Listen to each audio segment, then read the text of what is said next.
이번에는 아마 고개를 절레절레 흔들면서 돌아서고 있는 것 같습니다.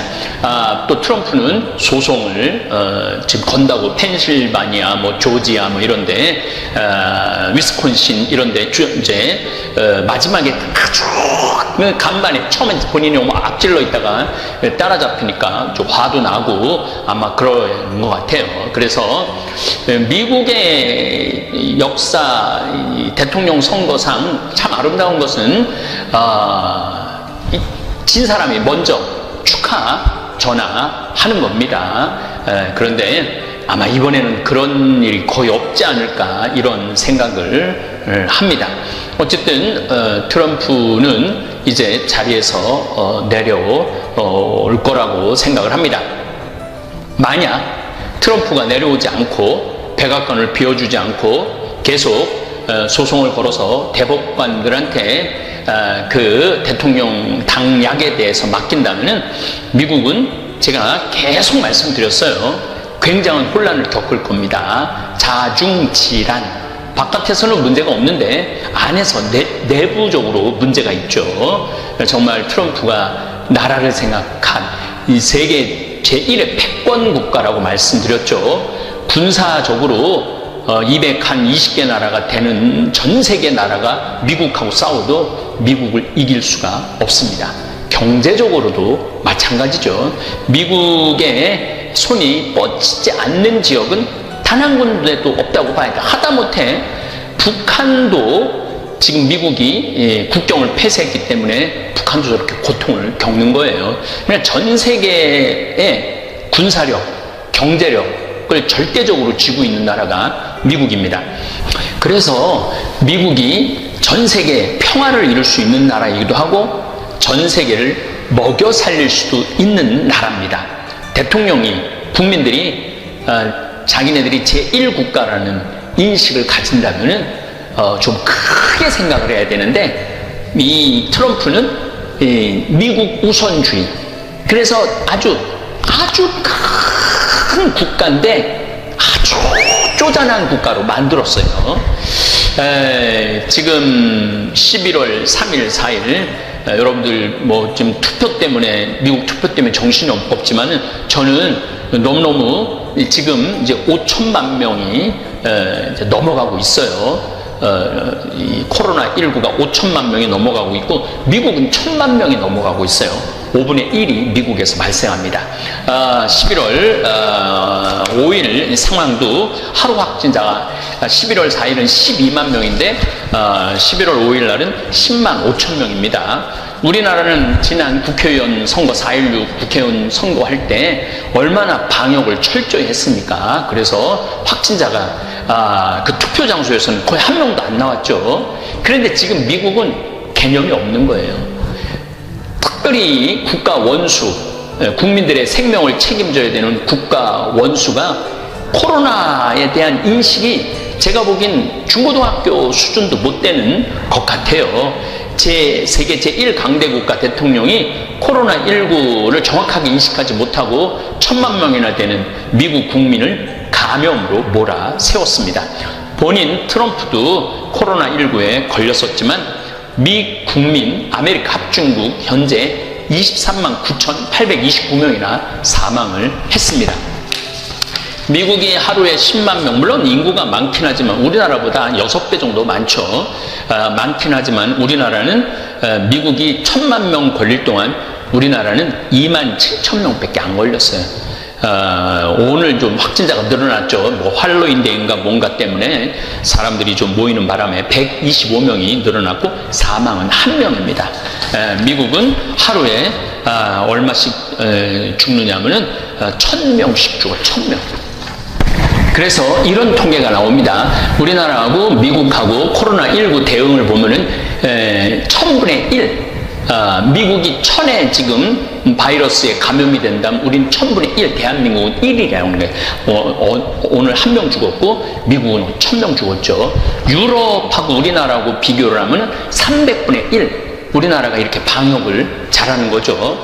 저는 제가 언젠가 토요 특강에서 트럼프와 듣는 마음으로 이라는 주제로 강의를 했어요. 그것도 코로나19에 대한 인식이 트럼프가 들어야 되는데 이 대통령이라는 사람이 듣지를 않아요. 전문가들의 말을 듣지 않고 마치 자기가 전문가이냐? 코로나19 브리핑을 한동안 본인이 나와서 했죠.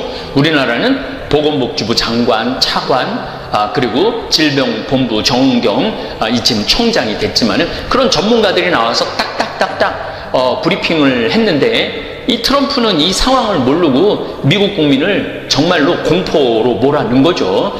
아마 사실 트럼프가 미국 세금도 낮춰주고 일자리도 많이 지켜주고 중국을 아주 보기 좋게 견제하는 것도 좋고 또 미국 사람들 내에서는 불법 이민자 차단해주고 허물도 많지만 경제 문제 잘하고 트럼프의 정책이 사나이답고 마초 같아서 또 미국의 국익을 생각해서 트럼프를 지지하는 샤이 트럼프들이 있었어요. 그럼 어떤 사람들이 트럼프를 반대하느냐? 지도자 감이 못 되는 거죠. 사실은 이 사업하는 사람이 대통령이 된다는 건요 상당히 위험한 겁니다. 우리나라도 이명박 대통령이 사업을 하다가 대통령이 됐죠. 이 정치를 사업으로 보면 절대 안 됩니다. 여긴 인권도 있고 또 역사도 있고 국제적인 어떤 관계도 있고 국제적인 책임도 있고 그래서 좀 정치를 하는 사람들은 역사도 좀 알아야 되고 철학도 알아야 되고 사실은 정말 정치를 잘 할 수 있는 사람은 나는 예수님의 복음을 충실히 아는 사람이야말로 정치를 할 자격이 있다고 생각을 합니다. 돈만 버는 사람들은요 거기에 윤리도 없고 생명 존중도 없고 어떤 질서도 없어요. 그런 것을 지금 이명박 대통령께서 11월 2일 날 동부 구치소로 지금 갔는데 사실은 이명박 대통령의 그런 행적을 보면은 정말 깜짝 놀라는 일들이 너무너무 많이 벌였어요. 그런데 그걸 부끄러워하지 않는 거죠. 본인이 그렇게 한 것은 다 잘한 거라고. 평생을 그렇게 살아왔으니까. 트럼프도 저는 마찬가지라고 생각을 해요. 평생 자기 하고 싶은 대로 살아오고 돈 버는데 그래서 이 미국이라는 이 나라를 이 거대한 나라, 이 위대한 나라를 아주 쫌스러운 나라로 만든 사람이 트럼프예요. 지도자 감이 못 되고 대통령 감이 못 되죠. 지난 250년, 1776년 독립, 78년 독립하고 난 다음에 250년이 걸렸는데 250년간 쌓아온 미국의 명성을 단 4년 만에 다 까먹었어요. 트럼프가. 다시 이거 일으켜 세우려고 그러면은 제가 보기엔 한참 시간이 걸릴 겁니다. 트럼프 주변에 이상한 사람들이 굉장히 많이 전문가들이 아닌 사람들이 많았죠. 또 트럼프 반대하는 사람들 코로나 대응 못하는 거, 이민자 정책. 원래 이민자의 나라인데 이민자를 안 받아들이니까 이거는 그 나라의 미국이라는 나라의 형성 과정에 대한 이해가 없는 사람일 가능성이 좀 많다고 생각이 들어요. 제가 이제 요거 강의 끝에 또 조금 더 미국의 형성 과정에 대해서 설명을 드리겠지만 미국은 유럽 사람들이 미국 원주민들, 아메리카 원주민들 다 죽이고 뺏은 나라예요. 그래갖고 그 기가 막힌 자원, 그 좋은 토양, 그 어마어마한 그 부를 누리고 살고 있는 게 지금의 미국입니다. 그런데 이민자들을 이제 더 이상 받아들이지 않는다. 그러니까 근본적인 질문을 미국인들이 많이 했던 거죠. 인품이 떨어지고 막말을 참 많이 했죠. 막말을 정말 미국의 대통령으로서 해서는 안 될 그야말로 동네 깡패들이 할 수 있는 말들을 서슴없이 부끄러움 없이 트럼프는 했죠. 파리 기후변화 협약, 난 이거 굉장히 중요하게 환경 공부하는 사람으로서 이걸 탈퇴를 해요. 전 지구적인 환경 문제를 외면한 사람이에요. 그러니까 이 환경은 지금 파괴된 게 아니다. 지구온난화는 있지 않다. 자기가 알고 있는 싱크탱크들이 말하는데 이건 아무 문제도 아니다. 이게 눈 가리고 손바닥으로 하늘을 가리는 그러한 모습들을 트럼프가 많이 보였죠. 중국과 경제 보복으로 전 세계 국가들이 피곤해졌어요. 아니, 세상을 좀 행복하게 살고 서로 협력하고 서로 도와가면서 그렇게 해가야 되는데, 아주 트럼프는 전 세계를 피곤하게 만들었어요. 우리 주한미군 군사비 한 11억 달러 정도 하는데 50억 달러 내놓을, 이 깡패가 할 수 있는 일이죠. 지금도 11억 달러도 어마어마하게 지금 주한미군들은 부를 누리면서 한국에서 아주, 저도 이 주한미군 부대를, 평택 부대를 한번 들어가 봤는데, 그 안에 들어가 보면요, 미국이에요, 미국. 뭐 기가 막히게 시설을 잘 해놓고 잘 지내고 있어요. 그런데 거기에 5배를 더 돈을 내라고 그러니까, 만약에 50억 달러 내지 않을 거면 자기네들 미군 철수하겠다고. 사실은 우리나라에 사실은 미군이 있는 가장 중요한 이유 중에 하나는 공산 중국 견제로 있는 거거든요. 그러니까 우리나라가 방패막이 되는 거예요. 신의 방패라고 이지스함의 역할을 우리나라가 지금 하고 있는 거예요. 그렇기 때문에 미군이 우리나라가 굉장히 필요한 나라죠. 자기네들 전 세계 패권을 유지하기 위해서 한국은 아주 중요한 나라예요. 그럼 서로 협력을 해야 되는데 철수하겠다고 협박을 하고 있으니 참 한심한 패권 국가의 대통령이, 카이사르가 할 짓은 아니죠. 미국 우선주의 국가안보 전략, 그 다음에 환태평양 경제 동반자 TPP, 미국 노동자들을 위해 좋은 일이라면서 탈퇴를 했어요. 그 다음에 북미 자유무역 나프타 재협상, 한미 자유무역협정은 끔찍한 협정이라며 폐기까지 압박을 트럼프가 했죠. 반이민 행정명령, 이슬람 8개 국가와 북한을 잠재적 테러 국가로 해서 이민과 입국 자체를 못하게 명령을 내렸죠. 그리고 제일 제가 가슴 아픈 것 중에 하나는 멕시코 국경 봉쇄 장막 설치한 거예요. 36억 달러를 거쳐서 2020년 말까지 800km를 담을 쌓는 거예요. 36억 달러.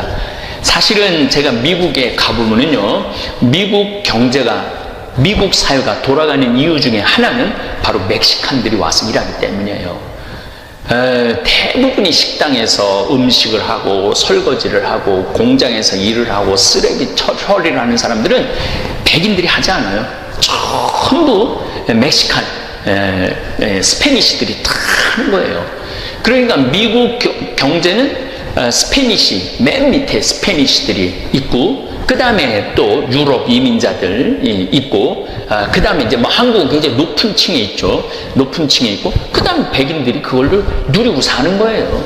그런데, 그 멕시코 사람들을 못 들어오게 한다고 장막을 36억 달러를 해갖고, 그러니까 이 트럼프가 이게 사실 진짜 통 큰 정치는 못 되는 거죠. 또 이란 핵합의 준수 불인증.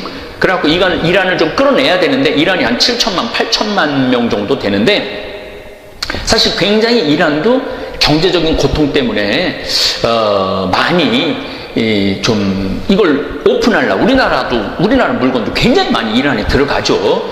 그런데 이거를 평화를 이끌고 가지 않고 대립과 반목으로 이끈 아메리카 합중 대통령인 거죠. 2020년 트럼프 이번에 공약을 보면은요, 보호무역주의예요. 미국의 무역을 보호하겠다는 거죠.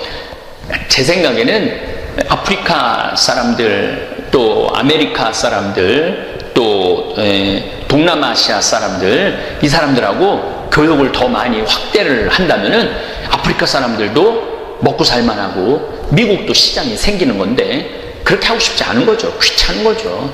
인종적 차별이 굉장히 강한 거예요. 미국 우선주의 정책, 미국 우선이다 이거예요. 그래서 Greater America, 다시 Again Greater America, 위대한 미국을, 뭐가 위대한 미국을 다시 한다는 거예요? 지금 이미 위대해 있는데, 그러니까 그런 것에서 이 트럼프는 끝도 없는 헛발질을 하고 있는 거예요. 미국 적대시 정책을 하겠다 이거죠.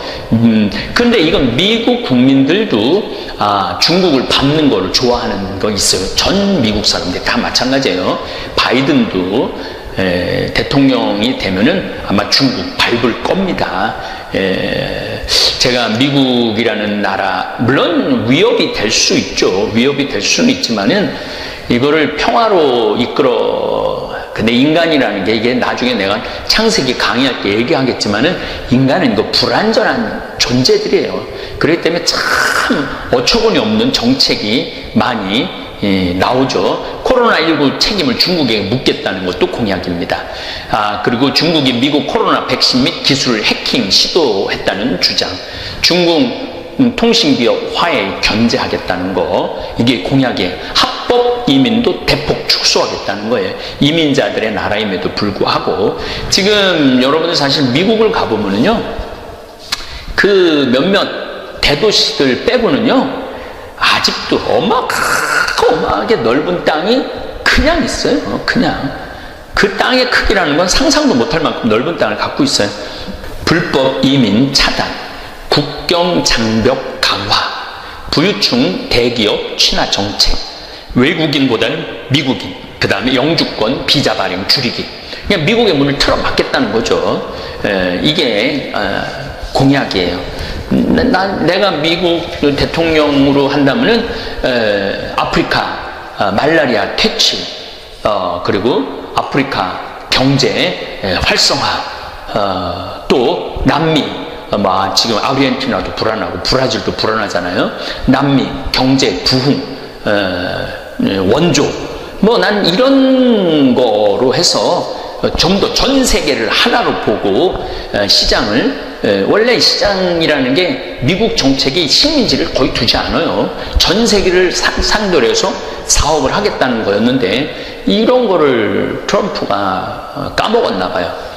그래서 또 유대인 우선 정책으로 이스라엘의 공식 수도리, 제가 미국 예루살렘에 가 있을 동안 이걸 발표를 하죠. 미국이 그래서 외교적 고립을 자처하고 이슬람과 중동과 대립을 끌어내는 그런 어처구니 없는 지지를 한 거죠.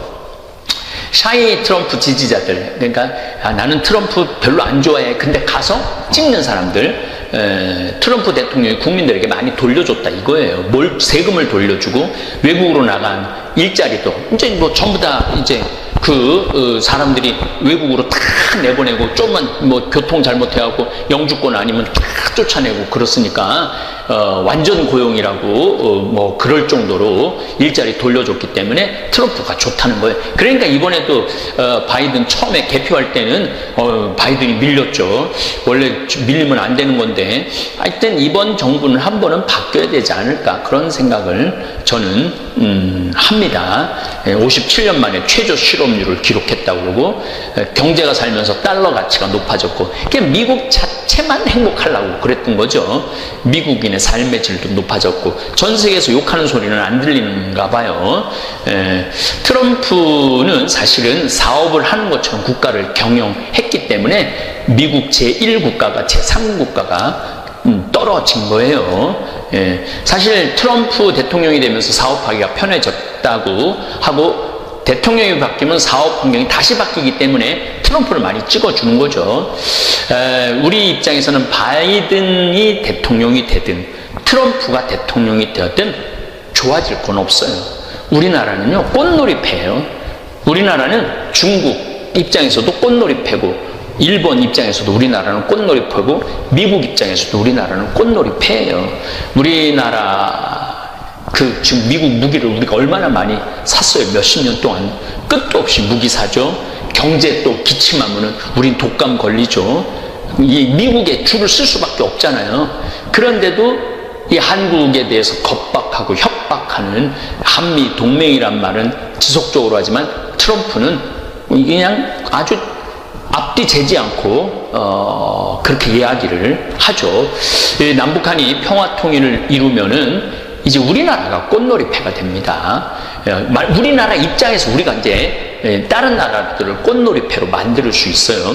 중국은 어차피 이 태평양으로 나가려면 우리나라를 통해야 되고, 미국, 일본도 이 아시아, 중동아시아로 유럽으로 가려고 그러면 우리나라를 통해서 가면은 완전히 우리나라가 전 세계 한가운데 핵심이 될 수가 있는 거예요. 그러니까 우리나라 통일을 그렇게 많이 원하지 않는 거예요. 북한은 미국하고 전쟁할 생각이 전혀 없는 나라입니다. 북한은. 그래서 여러분들 어쨌든 이제 선거는 끝났고 미국의 민심은 트럼프한테 등을 돌린 것 같아요. 그래서 또 이제 바이든이 또 어떤 정책을 들고 나올 건지는 제가 미국에 대한 이해를 말씀을 드리면서 강의를 계속 하도록 하겠습니다. 자, 이제 미국이라는 그 아메리카 대륙을 유럽인들이 갈 수밖에 없었던 이유는 유럽 지중해 무역의 몰락입니다. 오스만 투르크 제국이 메흐메트 2세가 19살인가 20살 때 22살 때인가 나도 알렉산더처럼 알렉산더가 인도까지 정복을 했잖아요. 그러니까 자기도 콘스탄티노플 동방 가톨릭의 아주 핵심인 거기를 콘스탄티노플을 내가 함락시킬 거다. 그래갖고 어마어마한 공성전이라고 그러죠. 이 벽을 4m가 넘는 벽을 뚫는 토를 어마어마하게 쌓아갖고 결국은 동로마 제국이 멸망을 하고 그리고 그 후로 그리스 아테네까지 정복을 하죠. 그리고 아라곤이라고 동지중해 아라곤 이제 지금으로 말하면 스페인 지역이에요. 거기까지 차지를 하죠. 그리고 레반트, 팔레스티나인, 시리아 이쪽 무역을 차단을 해요. 다시 말씀드려서 무슨 얘기냐 하면은 오스만 세력은 중부 아드리아해까지 크로아티아 직전까지 뻗어나가기 시작을 하죠. 그리고 베네치아의 영토였던 크레타 섬을 정복하면서 유럽 지중해, 그러니까 프랑스, 영국, 이탈리아까지 이 비단길 무역을 비단하고 후추, 향신료 이거를 아주 어마어마한 향신료가 넘나들었는데 딱 오스만 투르크 이슬람 세력이 딱 가운데 버티니까 항로가 없어진 거예요. 당시 블루칩으로 여겨졌던 향신료를 안정되게 공급받을 수가 없는 거예요. 그래서 이슬람 국가인 오스만 제국이 지중해 해상권을 다 장악하니까 이때부터는 지중해 중심 정치 경제가 서유럽 신항로 개척으로 이어지는 거예요. 다 이 지도가 나갈 겁니다. 유럽에서 지중해를 통해서 레반트 지역을 통해서 중동을 통해서 페르시아를 통해서 두낭 이 비단 중국까지 장안까지 심지어 우리나라까지 옛날에는 이 비단길이 이어졌는데 이슬람이라는 국가가 버티고 있는 거죠. 가톨릭이 이슬람하고 대치가 되니까 가톨릭 국가였던 서유럽 국가들은 그러면은 우리가 이 비단길을 포기하고 해상으로 인도로 가자. 그래갖고 인도 해상길을 계속 찾게 된 거죠. 그래서 결국은 인도로 가는 아프리카. 자, 이제 여러분들이 이제 요거는 이제 그러면은 유럽에서 어떻게 아프리카 희망 케이프타운을 위해서 인도로 갔느냐? 이게요. 파도가 이렇게 해안선에서 한 20km, 30km 넘어가면은 떨어지는 줄 알았어요. 이 직사각형으로. 그때 막, 이제 제가 창세기에 말씀을 드렸죠. 이제 막 지구가 둥글다라는 얘기는 들었지만은 보통 선원들은 의식이 저 끝에 가면은 완전 레비아탄, 바다 괴물한테 떨어진다고 생각을 했어요. 그래갖고 또 파도도 세갖고 이 배들이 그 큰 파도를 이기지 못하는 거예요. 그래서 어떻게 해요? 그 해안선 한 10km, 그러니까 계속 해안이 보이는 거야. 유럽, 이제 포르투갈, 스페인에서부터 쭉 내려오면은 서아프리카를 계속 따라오면서 해안선이 보이는 거예요.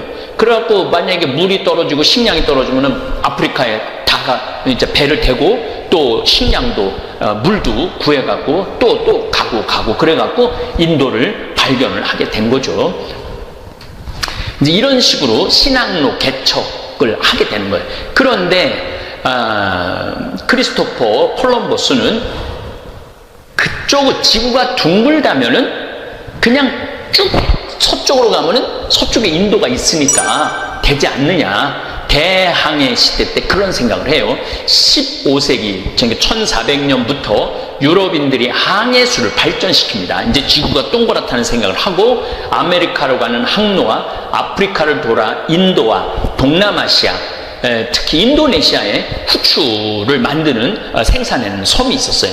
그리고 동아시아로 가는 항로, 일본까지 가는 항로를 발견하고 최초로 세계 일주를 하는 다양한 지리상의 발견을 이룩한 시대를 말하는 겁니다. 그러니까 지중해에서 이제는 전 지구에 몰랐던 거죠. 북아메리카, 남아메리카가 있었던지 몰랐던 거죠. 자, 여기서 잠깐 여러분들한테 제가 중요한 말씀 하나 드리겠습니다. 요즘 성경 특강에도 나가고 있지만은 서유럽 중심의 세계관을 우리는 가지고 있어요. 지금도 우리는 대한민국의 이제 세계관을 가지고 있어야 돼요. 제가 말씀드렸죠. 우리 대한민국이 전 세계에서 정가운데가 될 수 있다고. 우리의 가치관을, 우리의 세계관을 가지고 있어야 돼. 대한민국이 그런 우리의 세계관을 남한도 갖고 있고 북한도 갖고 있으면은 북한도 이 남북한이 평화를 통일을 하면 우리가 대륙으로도 얼마든지 나갈 수 있고 대양으로도 얼마든지 나갈 수 있다. 이런 근본적인 코페르니쿠스적 전환을 해야 돼. 코페르니쿠스가 지구가 평평하다고 그랬는데 아니야, 동그래. 어마어마한 변화를 갖고 온 거죠. 그래서 어쨌든 포르투갈의 엔리크라고도 그러는데 엔리크 왕자를 주축으로 해서 전부 다 리스본에다 다 사람을 모아요. 그래갖고 연구를 해요. 항해술도 공부하고 그 다음에 이 천문학도 공부를 해갖고 15세기 초중반에 이 엔리크 왕자가 대서양 방면에 해외 진출의 교두보가 됩니다. 그리고 이제 스페인에 가서 이제 포르투갈 가서 하니까 이탈리아가 원래 이탈리아 사람이에요. 콜럼버스. 이탈리아는 아예 바깥으로 나갈 생각 자체를 못했죠. 그건 꿈도 못 꿨어요. 그래갖고 이제 스페인에 가 포르투갈에 가서 나 좀 좋아보라. 내가 이제 인도 항로를 찾겠다. 그러니까 야 어려워 반푼어치도 없는다. 저기 나가갖고 살아보고 돌아온 사람은 하나도 없다. 멀리 나가갖고 그러니까 이제 이사벨 스페인 여왕한테 가갖고 설득을 하죠. 어쨌든 크리스토퍼 콜럼버스 유럽 아메리카 항로 개척이 있고 바스코 다가마의 아프리카 남단을 통한 인도 항로 개척이 된 거예요. 아까 말씀드렸죠. 유럽에서부터 계속 해안선을 따라 그래갖고 바스코 다가마가 인도의 인도 서쪽에 도착을 하죠. 이거 대단한 일입니다. 그 다음에 페르디난드 마젤란이 세계 일주가 돼요. 세계 일주를 어떻게 하느냐면은 떠나갖고 아메리카 그리고 남극에 저도 거기 가봤지만 마젤란 저는 케이프타운 희망봉도 한 6번인가 7번 갔다 와봤어요. 사람들이 거기를 넘어가갖고 저 파도가 굉장히 세요. 남극에서부터 불어오는 바람 그러니까 굉장히 공포스러웠는데 그거를 해낸 거죠. 포르투갈하고 스페인 사람들이. 그래갖고 이 마젤란이 세계 일주를 합니다. 필리핀에 가고 마젤란은 죽고 남은 이제 성원들이 필리핀을 통해서 인도로 해갖고 다시 아프리카 희망봉으로 해서 스페인으로 도착하는 이게 아주 15세기 말 1492년에 아메리카 발견하죠. 16세기 절정 1622년에 세계 일주를 하니까 이 영향으로 고대 이후 동서양 교역이 육상으로 했던 비단길이 상대적으로 줄어들게 되고 대서양 그러니까 대서양에서만 자기네들끼리만 그러니까 아메리카 대륙 아니고 자기네들끼리만 했던 무역 북유럽 이 아주 북유럽이 또 여러분들 대단한 겁니다. 그 네덜란드, 덴마크 이 바이킹 족속들 해상무역을 독점했던 한자 동맹이 타격을 입어요. 완전히 아메리카로 가면서 한자 동맹은 영어 한자가 아니고 한자 이 친구라는 거예요. 그래서 그 사람들은 굉장히 피를 이렇게 칼로 해갖고 너하고 나하고는 친구다. 우리가 무역을 할 때 약속을 어기지 말자. 그래갖고 칼로 이렇게 해갖고 약속을 그렇게 하는 한자 동맹도 커다란 타격을 입죠. 어쨌든 스페인 정복자들은 이제 식민 제국을 건설하기 시작해요. 전 남미를 스페인이 다 하죠. 브라질은 포르투갈이 갖고 가고, 그 다음에 멕시코도 스페인이 다 갖고 가죠. 그리고 미 대륙의 아랫지방을 스페인이 갖고 가죠. 영국, 지금 동부 뉴욕 있는데 영국이 많이 갖고 오고, 또 프랑스는 중부. 그래갖고 네덜란드 전부 다 동인도 회사를 설립해갖고 아프리카를 돌아서 인도하고, 그래서 그거를 동인도 회사라고 그러는 거예요. 설립을 해서 이제 인도, 아시아 이걸 전부 다 착취해 가기 시작을 하죠. 그러면서 세계관을 서유럽 세계관으로 끌고 갔던 거예요. 우리 중고등학교 때 사실은 미국 역사 별로 안 배웠어요. 중국 역사도 그렇게 많이 안 배웠어요. 유럽 역사를 쓸데없는 합스부르크, 무슨 리어 왕, 아주 프랑스, 프랑크족, 게르만족, 우리하고 아무 상관이 없는 건 아니지만은, 그렇게 우리도 중고등학교 때 유럽 중심의 시야를 가지고 세상을 바라봤던 거죠. 성서도 유럽 중심으로 성서를 바라봤던 거죠. 그런데 이제 요즘 완전히 이제 전 세계가 이제 달까지 왔다 갔다 하면서 이제 시야가 굉장히 많이 넓어진 거죠. 저는 이런 넓은 시야를 갖게 된 것이 인류한테는 오히려 잘된 일이라고 생각을 합니다. 그 넓은 시야로 성서를 바라다 보면 성서가 신비의 책이 되는 거죠. 하느님의 역사에 되는 거죠. 어쨌든 이제 유럽, 그러니까 영국, 프랑스, 스페인, 포르투갈, 네덜란드까지 전 세계를 식민지화합니다. 네덜란드 같은 경우는 지금 케이프타운 남아프리카 공화국에 그 완전히 유럽같이 만들어 놓은 나라가 네덜란드라는 나라예요.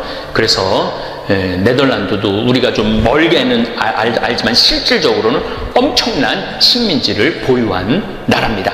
그리고 이제 아랍 국가들은 중개 무역을 통해서, 아니 유럽 사람들이 자기네들한테 와갖고 후추도 사가야 되고 비단도 사가야 되는데, 이게 이슬람하고 이게 충돌이 되니까 이 사람들이 아프리카로 도는 항로를 개척하고 아예 아메리카를 발명해서 대륙을 발명하고, 완전히 무슨 담배, 옥수수, 감자 어마어마한 양을 이제 아메리카, 서인도 제도라고 많이 들었죠. 지금 말하면 도미니크 공화국, 그 다음에 바하마, 이런 지역을 서인도라고 지금도 부릅니다. 이쪽을 동인도, 아메리카 쪽에 있는 카리브 해역 있는 데를 서인도라고 그럽니다. 그것도 좀 사진으로 나갈 거예요. 어쨌든 아주 여기 중요한 이유가 있어요. 아랍 오스만 투르크는 중개 무역을 통한 경제 발전이 올스톱하게 되어요. 그래서 그때부터 이슬람 국가들이 발전을 하지 못해요. 다른 나라들은 근대 이제 산업혁명 일어나고 어마어마하게 발전을 하는데, 오스만 투르크는 16세기 그 상태를 그대로 19세기까지 이어오는 거예요. 그러면서 점점 오스만 투르크는 프랑스한테도 뺏기고 영국한테도 뺏기고 계속 뺏겨가면서 영토가, 그 어마어마한 제국의 영토를 거의 다 뺏기죠. 그러면서 지금도 사실은 터키라는 나라는 굉장히 큰 나라예요.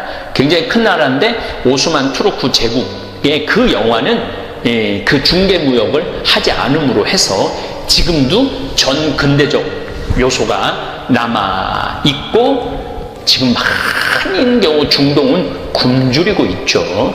이 세계 경제라는 게, 이게 내가 그래서 미국 우선주의를 지금 주창했던 미국이, 트럼프가 잘못했다는 이유가 바로 그거예요. 이게 전 세계가 하나로 바라보고 전 세계 사람들이 서로 교류하고 나누어도 충분히 먹고 살만 하거든요. 그런데 그러한 일들을 못했던 거죠. 향해술까지만 얘기를 하겠습니다. 유럽인들에게는 중국에서 들어온 나침판, 요게 페르시아로 들어와요. 그 나침판이 유럽인들 손에 들어갑니다. 그래서 그전에는 원양항해에 아주 필요한 지시나 기술이 없었어요. 현재에 대한 정보는 당연히 거의 없었죠. 그러니까 아메리카라는 거, 중국, 인도 존재는 이게 연결은 되지고 물건이 왔다 갔다만 하지, 이게 몇몇 여행기에서 이 마르코폴로 뭐 이런 거에서는 있긴 있는데 정확한 지식 정보가 없었던 거죠. 그러나 이슬람과 교류를 통해서 전래된 나침판, 아스트롤라베, 관측용, 계시용이에요. 요거 이렇게 여러 가지, 요거 저기 사진으로 나갈 겁니다. 과학기계, 그 다음에 4분의 매월 1월 초 북쪽 하늘에서 나타나는 유성우, 페르세우스 자리 유성우, 쌍둥이 자리 유성우와 함께 3대 유성우를 보면서 저쪽이 북쪽이라는 걸 알게 되죠. 그리고 뭐 저도 지금 요즘 맨날 화성하고 금성이 이렇게 막 뜨면서 서로 위치를 바꿔 가요. 그리고 저는 북극성을 정확하게 찾을 수 있죠. 카시오페아 북두칠성의 정가운데 있는 게 북극성이에요. 항상 북쪽에 있어요. 그러니까 저 같은 사람도 매일 밤에 이렇게 별을 보는 사람들도 하는데 그 옛날에 그 별에 대한 지식이 얼마나 뛰어났겠어요. 그런데 나침판의 도움을 받으면서 원양 항해술을 배울 수 있죠. 변방에 위치해 있고 살려면 밖으로 나가 있던 포르투갈 스페인에 막혀 있는 거죠. 그리고 포르투갈도 제가 가봤지만은 굉장히 척박해요, 나라가. 그래서 이 나라는 상업을 하지 않으면은 살 수가 없는 나라예요. 그래서 리스본이라는 게 국제 대학도 생기지만은 국제 무역에 아주 중요한 위치를 하면서 포르투갈이 항해술과 해양 지도를 만드는 능력이 생김으로 해서 그걸 기반으로 해서 어떤 일이 벌어지느냐 하면은 이제 아메리카 대륙으로 크리스토퍼 콜럼버스가 떠날 수 있게 되는 거죠. 그래서 이런 역사적인 이슬람이 1453년에 콘스탄티노플을 정복하고 이 비단길을 막으면서 무역 항로가 막히면서 스페인하고 포르투갈이 다른 이야기를 막연히 들으면서 또 그때 이제 지구가 동그랗다는 코페르니쿠스, 갈릴레이 이야기가 같이 막 맞물어지면서 미국이라는 대륙, 남미라는 대륙, 북미라는 대륙을 발견하면서 이게 어마어마한 이 인류 역사의 변화가 옵니다. 이게 사실 우리한테까지 미치는 거예요. 대한민국에까지 미치는 거예요. 왜냐하면 아메리카, 미국이라는 합중국이 전 세계 패권 국가가 그래서 됐잖아요. 그래서 그 패권 국가의 힘으로 우리 6.25 전쟁에 참전을 해갖고 우리가 공산화되는 걸 막고 우리는 미국의 볼모 형식으로 지금 이렇게 같이 있는 거예요. 그래서 이거를 우리가 뛰어넘기 위해서는 남북 통일을 해야 된다는 겁니다. 네, 이 시간 함께 하여 주시어 우리들이 죄를 짓는 삶보다는 사랑을 하는 삶이 될 수 있도록 이 시간 함께 하여 주소서. 영광이 성부와 성자와 성령께 성부와 성자와 성령의 이름으로 아멘. 참 예수님 반갑습니다. 네, 제가 우리가 죄에 이르는 길이라는 주제로 지금 강의를 하고 있습니다. 우리가 죄에 이르는 길은 뭐냐면 게을를 때 죄를 많이 져요. 일이 없는 사람이 꼭 남 탓하고 핑계대고 그리고 아무 일도 안 하면요 생각이요 멍청해지고 생각이 이상한 쪽으로 많이 흐르는 경우가 참 많아요. 그래서 우리 생태마을 직원들은 일이 너무 많아. 1년 내내 너무 바빠요. 사실 우리 생태마을 이렇게 보면은 1월달, 2월달은 콩을 600가마를 삶아요. 1월달, 2월달 콩을 600가마. 그러니까 그냥 솥 큰 거 10개를 가지고 하루에 4가마 삶기가 바빠요. 왜냐하면 콩은 한 6배 정도 불어나거든요. 그러니까 그냥 요즘 우리 생태마을 직원들이 신부님 청국장 좀 그만 팔라고 힘들어 죽겠다고. 그래서 콩 하죠. 또 1월달, 2월달은 아토피 아이들 힐링 캠프를 해요. 아토피가 먹을 거리가 중요하거든요. 그래서 아토피 하지. 또 이제 3월달 되면 거름 또 우분하다가 거름 다 피지. 그리고 그냥 3월달 되면 그냥 상추, 무슨 치커리, 쑥갓, 감자, 고추, 모종 내기가 너무너무 바빠요. 그러니까 그거 하다 보면 훌쩍 지나가. 저는 또 이제 3월달에 이제 또 사수 이제 강의 다니고. 4월달 되면 여기 구역장 반장님들 또 여기 오늘도 고등학교 동창들도 오고, 무슨 세무사님들도 오시고, 뭐, 4월달, 5월달, 6월달엔 정말로 많이 피정으로 와요. 그러면은, 이제 3월달에 이제 모종낸 이제 상추, 뭐, 쑥갓 이런 거 뜯어다가 된장만 갖다 줘도 얼마나 잘 먹는지 몰라요. 맛있다고. 그냥 자연에서 바로 먹으니까. 7월달, 8월달은 우리 학생들도 3,000명 와서 환경 피정하고. 9월달은 또 이제 가을에 김장하려고 배추도 이번에도 한 43,000포기 심어놨어요. 무는 10만 개 심고, 고추는 4,000근 해고, 일이 얼마나 많은지 몰라요. 예. 그러면 이제 9월달 또 이제 10월달 되면 이제 김장하기 시작해. 11월, 12월달까지 해요. 그리고 나는 또 나대로 또 특강 다니고 책 쓰고. 직원들이요, 정말로 그래요. 신부님, 해만 지면 잔다는 거예요. 해만 지면. 죄질 시간이 어디 있어? 해만 지면 자는데. 예. 이게요, 아무 일도 안 하는 사람이 저녁에 밤새 잠은 안 오고 컴퓨터 인터넷 이상한 거나 보고 다니고 그러는 거예요.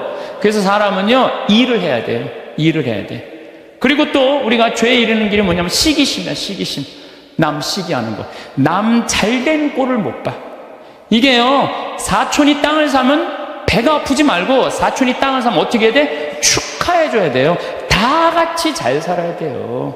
제가 말씀드렸지만 유대인들은요, 철저하게 민족끼리는 서로 책임진다. 그러니까 그 민족 유대의식이 철저한 거예요.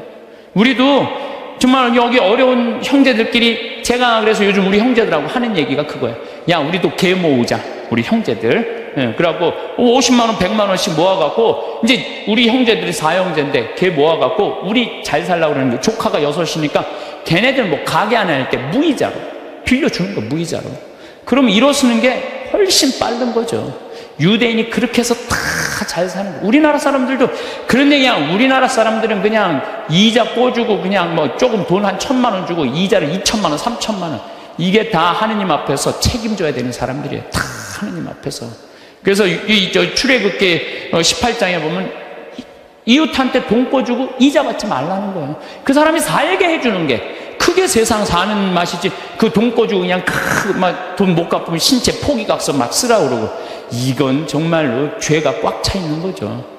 근데 거기다가 판단까지 부정적으로 해. 그냥 자기 눈에 있는 들보 끊을 생각하는, 남의 눈엔 티끌만 찾아내려고. 여러분들 신앙생활하는 이유가 뭐예요? 나의 잘못을 자꾸 수정하는 거죠. 자꾸. 그래서 막 건강한, 예수님, 하느님 완전한 것처럼 너희도 완전하라고. 그런, 내가 그렇게 완전을 향해서 노력하는 것이 좋은 거죠. 그런데, 게으른 데다가 남 잘된 꼴을 못 보고 판단은 부정적으로 하는 게 욕심까지 있어. 이러면은요, 이거 정말 완전 죄로 가는 것 같아요. 그래서 우리가 탐욕, 욕심, 이게 우리가 죄로 빠뜨리는 거예요. 돈 때문에 회사나 국가 기밀 중국에 팔아먹는 사람들이 있어요. 정말 정신 나간 사람들이죠. 지금 중국이 어떤 나라인데, 거기다가 지금 중국이요, 경제 규모가 8조예요. 우리는 1조인데. 그러니까 거기다가 그걸 팔아먹으면 어떻게 해? 거기 걸 빼와야지. 근데 그냥 뭐 사장 자리 준다, 부사장 자리 준다, 이런 거에 혹해갖고 그냥 우리나라, 그냥 얼마 전에도 세계 특수강 업체 직원들이 억대 연봉 준다고 그냥 그걸 다 팔아요. 나라 국부가 유출되는 거예요. 다 뭐 때문에? 탐욕 때문에. 탐욕 때문에. 탐욕 많은 부자들이요, 사람들 무시해요. 돈 많은 부자들이요, 사람 무시해. 왜 무시하는 줄 알아요? 사람 가까이 하면 도와달라고 그럴까봐. 그게 귀찮으니까. 사람도 안 만나는 부자들 많아요. 그냥 자기만 그냥 그 돈 그냥 쥐고 쓰지도 않고. 그래서 제가 늘 말씀드리지만, 돈은요, 쓴 것만 내 돈이에요. 만약에 100억 있어. 근데 이 사람은 하나도 안 쓰고 죽었어. 그럼 그 사람 거지예요, 거지. 그렇지 않아요? 하나도 100억을 그대로 아까워갖고 한 푼도 안 쓰고 죽었어. 그게 무슨 100억 재산가예요. 근데 내가 한 5억, 10억 있어.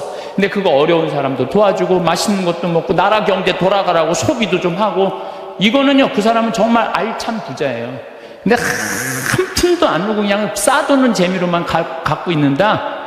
그 사람들은 탐욕 속에 사는 사람들, 나누지 않는 사람들.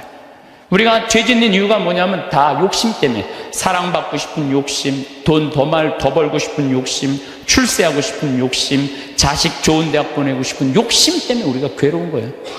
내 인생에 내가 언제 제일 괴로웠나, 나도 보니까 내가 욕심 필 때 제일 괴로웠더라고. 나도. 내가 이제 여기 생태마을 한 10년 동안 하니까 여기 뭐 여러분들처럼 이렇게 많이 오는 거예요. 근데 많이 오는데 보통 우리가 여기 수용할 수 있는 인원이 200명. 근데 막 300명, 400명씩 막 온다고 그러는 거예요. 그러니까 3년 전, 4년 전에 이제 여기 한 거의 진짜 한 100억을 들여서 정말 꾸며놨어요. 근데 한 300명, 400명 오니까 200명이 딱 맞는 데는데 욕심이 생긴 건 내가.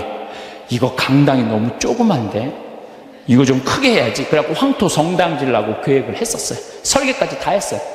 사제관도 우리 부관장 신부님들이 오니까 사제관도 통나무집 좋은 데 있는데 황토 사제관을 짓는다고 설계도 다 해놨어요. 수영장도 저 마당에다 수영장도 해놔갖고 오는 분들이 수영도 또 내가 욕심을 피는 거죠. 근데 떨커덕 4년 전에 그런 계획을 했는데 떨커덕 내가 위암이 딱 걸린 거예요. 위암이 걸려 수술하러 들어가고 이렇게 생각을 하니까 내가 만약에 죽는다면 성당이 뭐가 필요해? 황토 성당이. 사정관이 뭐가 필요해? 나 죽으면 내 후임자만 좋지. 응. 그렇지 않아요? 응. 수영장이 뭐가 필요해? 그래서 저는 암 걸리기 전에는 7일 중에 9일을 일을 했어요. 7일 중에 9일을. 응. 무슨 얘기냐면은 아침에도 강의를 하고 밤에도 강의하고 어떤 날은 서울에서 오전에 강의하고 밤에 부산에서 강의하고 막 이랬어요. 미국 강의도 만약에 뭐 7월 15일부터 18일까지 미국 강의다. 그럼 15일 아침에 도착해하고 18일 강의 끝나고 한국에도 와서 또 강의하고 이렇게 살았어요. 죽을 둥 살 둥 사는 거죠. 나 죽으면 무슨 소용이 있어? 나 죽으면 여러분들 어떻게 할 것 같아? 그 아까운 신부 죽었네? 그리고 끝이야. 그걸로 끝이에요. 아까운 신부 죽었네? 그리고 근데 우리 신부들은 그놈의 새끼 죽을 둥 살 둥 하더니 지금 아까운 애 죽었네? 그걸로 끝이에요. 나 죽으면 누구만 가슴에 우리 어머니 아버지 80인데 그냥 가슴에 묻고 살 거 아니에요. 그래서 내가 수술하러 들어가면서 우리 직원들한테 뭐라고 그랬냐면 나 수술하고 나오면 아무것도 안 한다. 성당 안 짓는다. 사정관 안 짓는다. 수영장 안 한다. 백지다 백지. 그 수술하고 나와갖고 이제 건강해갖고 나왔단 말이야. 성당 안 짓고 이거 황토 이것도 제가 흙으로 다 바른 거예요. 황토 15cm. 괜찮더라고요. 그리고 1년에 300명, 400명 오는 경우 1년에 두세 번이야. 그걸 욕심을 낸다고 그냥 30억, 40억짜리 또 공사를. 내가 얼마나 어리석었는지 몰라. 지금 사정관도 황토, 통나무집 강에 얼마나 좋은지 몰라요. 수영장도 그냥 여기 강에 가서 하면 되는 걸, 그냥 굳이 왜 여기다 또 수영장을 만들어갖고 또 가만히 보니까 다 내 욕심이야, 욕심. 그냥 아무것도 안 하니까요. 너무 좋은 거예요. 너무 좋은 거예요. 편안하고. 그렇다고 뭐 생태마을 망하는 것도 아니고 다 내 인생이 괴로운 건요. 남 때문이 아니에요. 다 내 욕심 때문에. 다 내 욕심 때문에. 여러분들 단골집 있는 장사 잘 되는 집 있죠. 단골집에 막 손님이 바글바글해. 근데 자리가 20개밖에 안 돼. 그런데 그냥 막 한 50명이 돌아가. 근데 사장이 막 100그릇을 팔아도 너무너무 행복해. 막 사람들이 막 돌아가고. 그런데 요 100그릇에 만족하지 않고 돌아가는 사람이 아까운 거야. 돌아가는 사람 아까운 거예요. 저거 내가 가게 조금만 크게 지면은 내가 저것도 다 팔 수 있는데 500그릇까지 팔 수 있을 것 같은데. 그래갖고 이제 땅을 좀 사서 건물을 크게 져요. 100명 앉을 수 있는 좌석을 해갖고. 그러니까 음식도 맛있고 그러니까 사람들이 한 200그릇 팔려. 그럼 100그릇 팔다가 200그릇 팔리면 행복해 안 행복해요? 행복해져. 근데 이 사람은요 목표가 500그릇이야. 500그릇이니까 몇 그릇 손해본다고 생각해? 300그릇 손해본다고 생각을 하는 거야. 그러니까 옛날에는 그냥 100그릇 팔 때는 얼굴이 반짝반짝 웃고 그냥 손님들한테 너무너무 다정했는데 옮겨갖고 째려보는 거예요. 오늘 300명이 안 왔네. 이것이 어떻게 하면 좋지?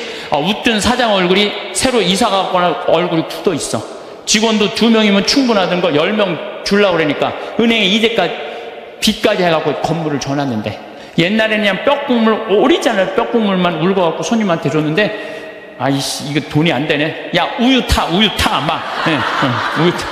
그러니까 손님들이 와서 옛날에 그 맛이 아니네. 이 사람이 집 옮겨가더니 그 집 옛날에 그 맛이 아니야. 그러면 순식간에 망하는 거예요.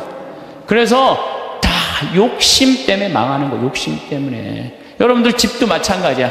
25평 살 때 행복했어. 근데 50평짜리 친구 집에 아파트를 가보니까 우리 집 25평이 그 집 화장실에 들어가게 생겼어. 그래갖고 내가 은행 이자도 좀 하고 좀 무리를 해서 내가 50평을 사야지. 50평을 샀어. 여러분도 50평 사면은요, 상황이 달라져. 25평일 때는 25인치로 충분해.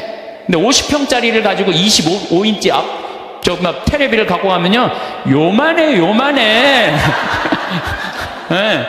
그럼 어떻게 해야 돼? 50cm로 사야 돼. 네? 냉장고도 2도어 하던 거 6도어로 해야 돼. 네.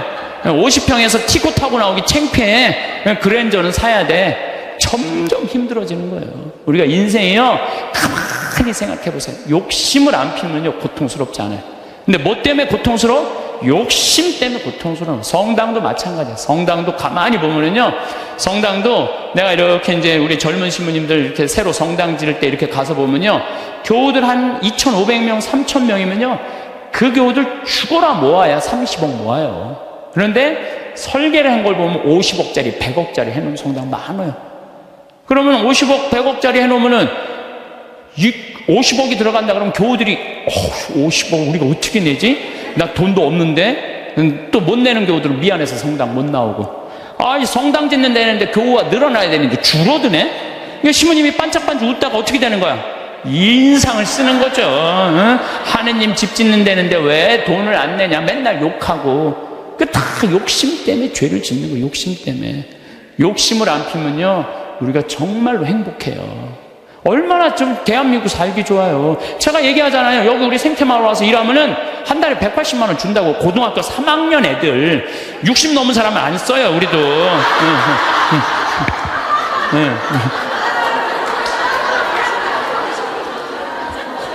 아니 그랬더니 많은 분들, 신부님 노인들한테 강의하면서 살아라면서 왜 60? 우리는요, 우리 직원 23명이 다 60이 다 넘어서. 그래서 우리도 세대 교체가 필요해. 그래서 지금 최고 나이 많은 직원 70에 70. 근데 우린 안 내보내요. 74인가? 최고 나이 많은 직원. 우린 안 내보내요. 일을 할 수 있을 때까지 우린 안 내보내는 게 기본 목적이에요. 왜냐면 젊은 애들 이제 들어와야 된다. 그래서 고등학교 3학년 애들 180만 원 준다니까, 3달. 실습 3달, 그걸 주나면, 그러면 한 달에 200만 원 먹여주고 재워주고. 얼마나 좋아요. 그런데 여기를 안 오는 거예요. 여기를. 왜? 내 자식만은 연봉 3천, 4천만 원 되는데 보내고 싶다는 거예요. 여러분들, 미국 사람들이요, 얼마 버는 사람이 제일 행복한 줄 알아요? 4만 달러 버는 사람들이 제일 행복하대요. 이 연봉. 그래서 4만 달러면 얼마냐면 우리나라 4천만 원, 4천만 원. 4천만 원이면요, 우리나라에서 300만 원 정도 버는 사람이요, 미국에서 제일 행복하대요. 근데 우리나라 사람은 어떤 줄 알아요? 500만 원을 한 달에 벌어도 자기네들은 저소득자라고 생각을 하는 거예요. 500만 원을 벌어도. 대한민국 사람들이 지금 얼마나 욕심이 많은지 몰라요. 욕심. 진짜 욕심.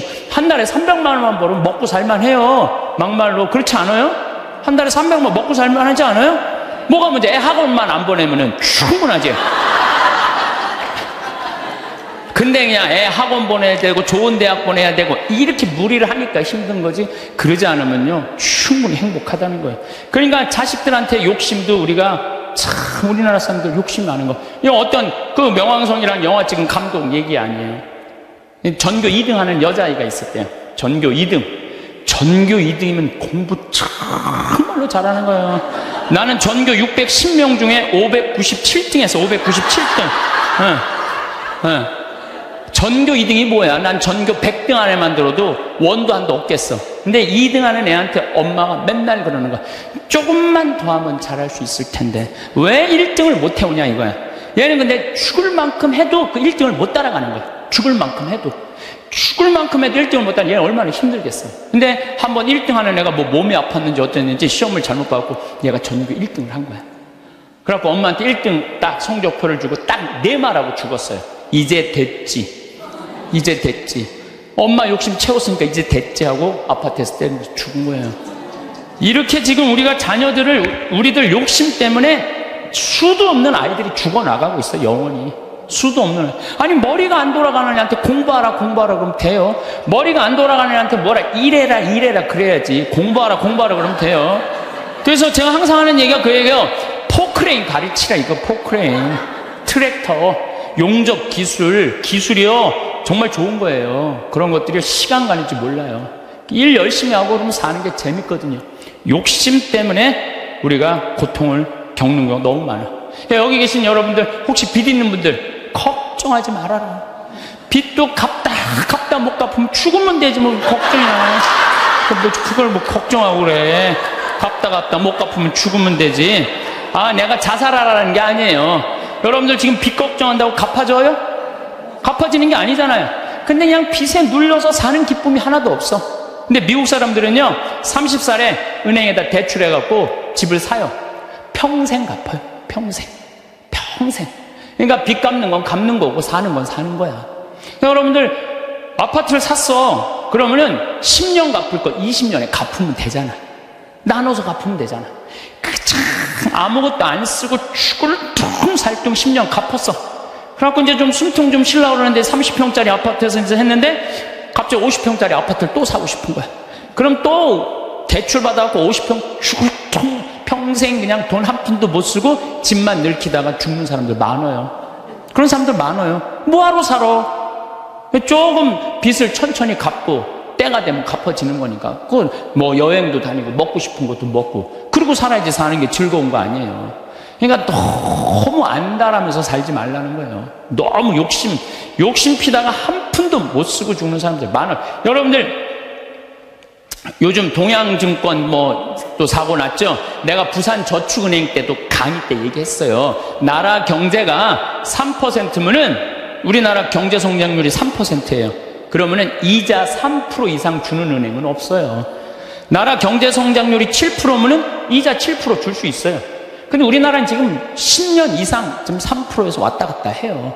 그러면 어떤 은행에다가 넣어도 3% 이상 주는 은행은 없어요. 만약에 이 은행이 10% 준다? 그럼 이 은행은 문제가 있는 은행이에요.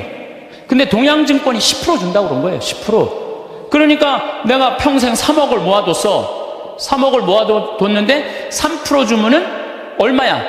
한 달에 많이 받아 100만 원 받는 거예요. 근데 10%면은 3억이면 얼마냐면은 그래도 한 달에 거의 한 300만 원 받는 거야. 그러니까 이 100만 원하고 300만 원하고 어떨 것 같아요? 여러분들 어느 걸 선택할 것 같아요?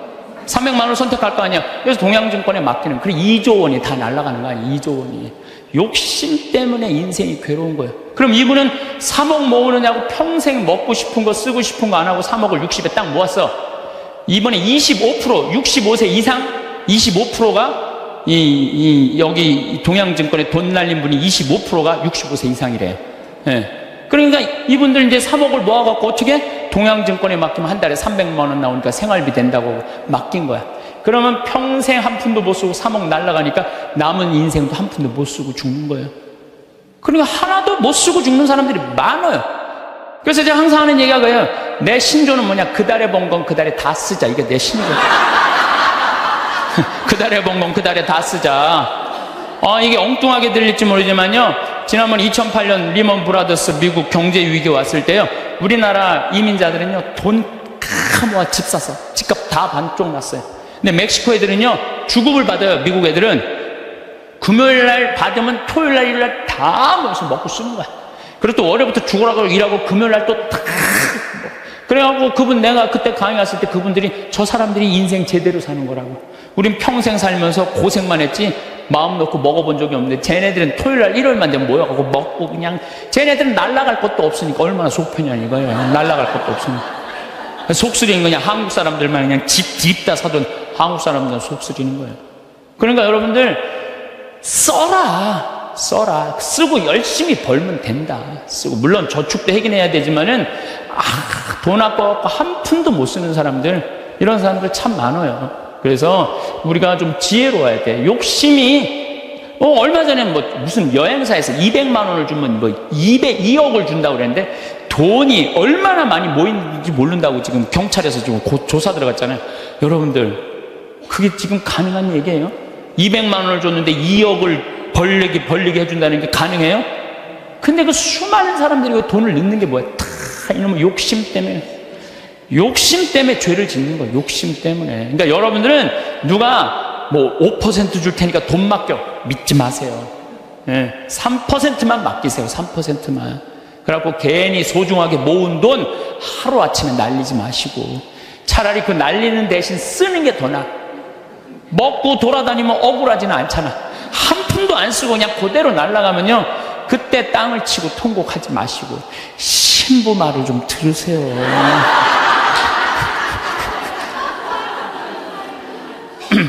이 모든 게 쌓여갖고 뭐가 되냐? 미움이 돼요.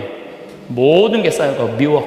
그래서 이 마음 안에 미움이 있으면요, 행복할 수가 없어요. 마음 안에 미움이 있어요. 여러분들 막 너무너무 사람을 미워해. 미워 죽겠어.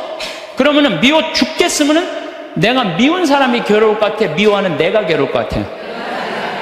그게 문제예요. 내가 막 저놈 미워 죽겠으면 저놈 미워갖고 죽었으면 좋겠는데 저놈이 안 죽고 누가 죽어? 내가 죽어, 내가.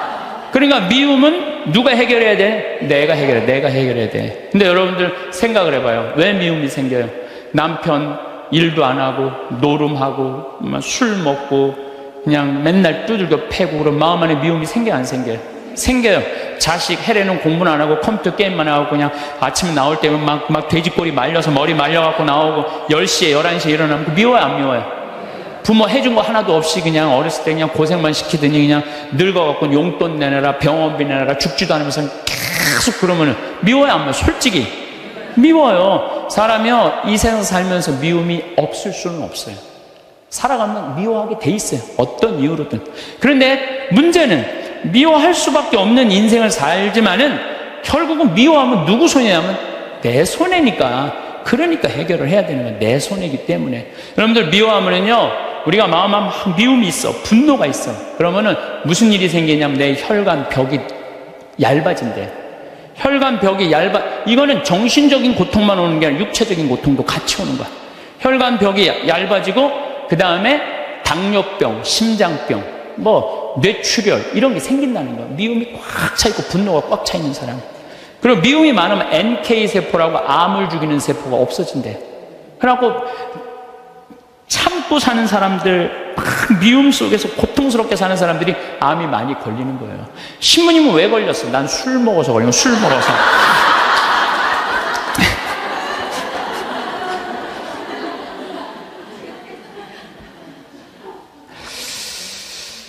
미운 사람이 막 신경이 쓰여. 그 사람 때문에 분노가 일어나. 미운 사람 때문에 분노가 일어나면 인생을 잘못 살 수가 있어요. 제가 얼마 전에 운전을 하는데, 막 운전을 하고 하는데 딱 차를 열었는데 모기가 한 마리 딱 들어왔어요. 차 안에서. 음내를 운전하고 하는데 모기가 계속 날아다니는 거예요. 신경이 무지하게 쓰이더라고요. 근데 이놈이 싹 날아가더니 갑자기 바지 아래쪽으로 싹 들어가는 거예요. 다리 쪽으로 막 들어가는 거야. 그래서 싹 하더니 조용해졌어요. 이제 물기일보 직전인 거야. 아, 이걸 잡아야 되겠다. 그래갖고 이제 바로 보이니까 여기 어디 있나 이렇게 찾는데 갑자기 앞에서 빵 소리가 나더라고요. 보니까 내가 그 모기 찾는다고 중앙선을 넘어서서 25톤 트럭한테 달려가고 있더라고요. 그냥 그 트럭이 꽝 한 거예요. 내가 정신 차리고 정말 심장이 쓰려요. 내가 모기 한 마리 잡으려다가 죽을 뻔했어요. 모기 한 마리 잡으려다가 죽을 뻔했어요. 여러분들 우리 인생 살면서 미운 사람이 있어요. 신경에 거슬리는 사람이 있어요. 근데 그 사람 잡으려고 그러다가 여러분 인생 망친 경우가 있어요. 우리가 지금 뭐 하는 게 중요해? 내 인생 운전하는 게 중요해. 그러니까 그 사람들 굳이 신경 쓰지 않아도 된다는 거예요. 근데 우리는 다 해결하려고 그래. 그냥 전부 그냥 다 사랑하려고 그래. 다 내가 미운 사람이 있으면 예수님한테 미안해. 그렇죠? 내가 미워하는 사람이 있으면 예수님한테 미안하잖아요.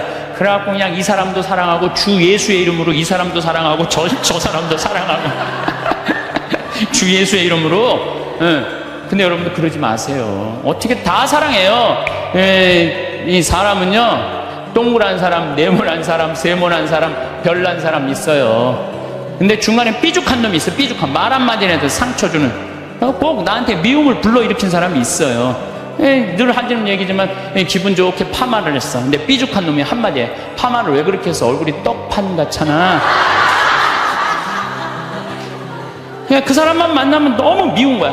내가 예수님 믿는 사람이 이렇게 미워하면 안 되지, 미워하면 안 되지. 그래갖고 이 사람을 용서를 해요. 자기가 정말 힘들지만 정말로 주 예수의 이름으로 용서를 또 해줘요.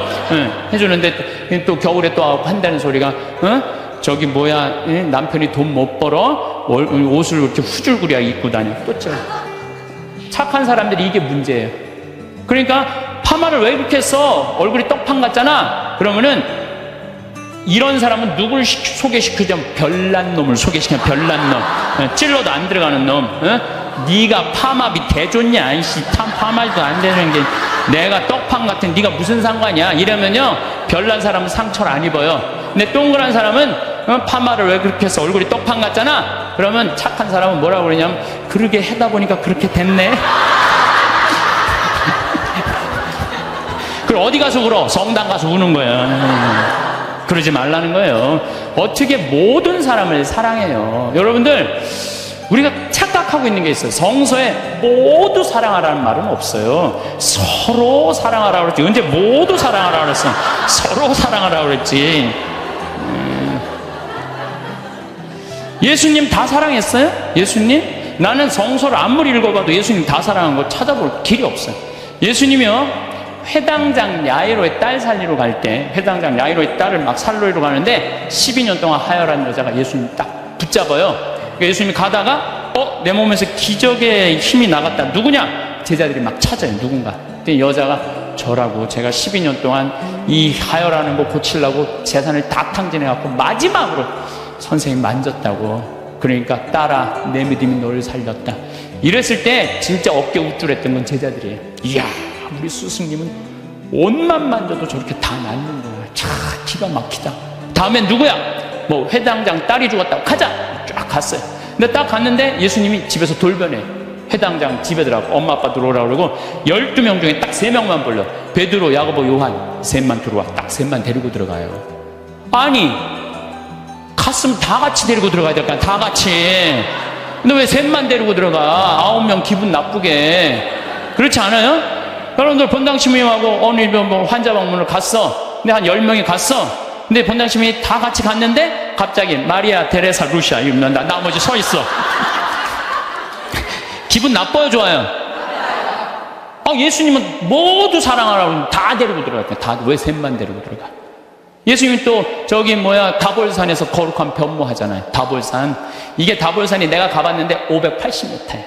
나자렛에서도 보이고, 나인, 과부의 아들 살린 나인에서도 보이고, 가나 혼인잔치, 포도주막 거기서도 보이고, 심지어 갈릴레아에서도 보여요.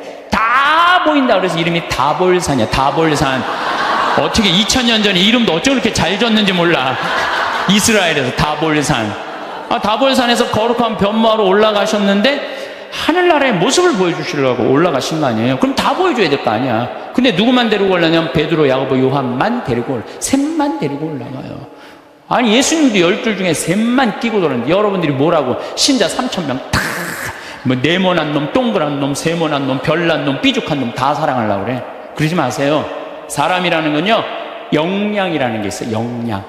내가 어느 정도 사랑할 수 있는 역량이 있어야, 10명을 사랑할 역량이 10명만 하면 되고 20명 사랑을 20명만 하면 돼요. 근데 그냥 성당 세례받았던 이유 하나로 그냥 주 예수의 이름으로 다 사랑하려고 그러잖아요. 미쳐. 예수님이 겟세마니 동산에서 내 마음이 괴로워 죽을 지경이니 나와 함께 깨어 기도해라. 그러더니 갑자기 가까이 베드로, 야고보, 셋만, 요한만 셋만 오라고 그래.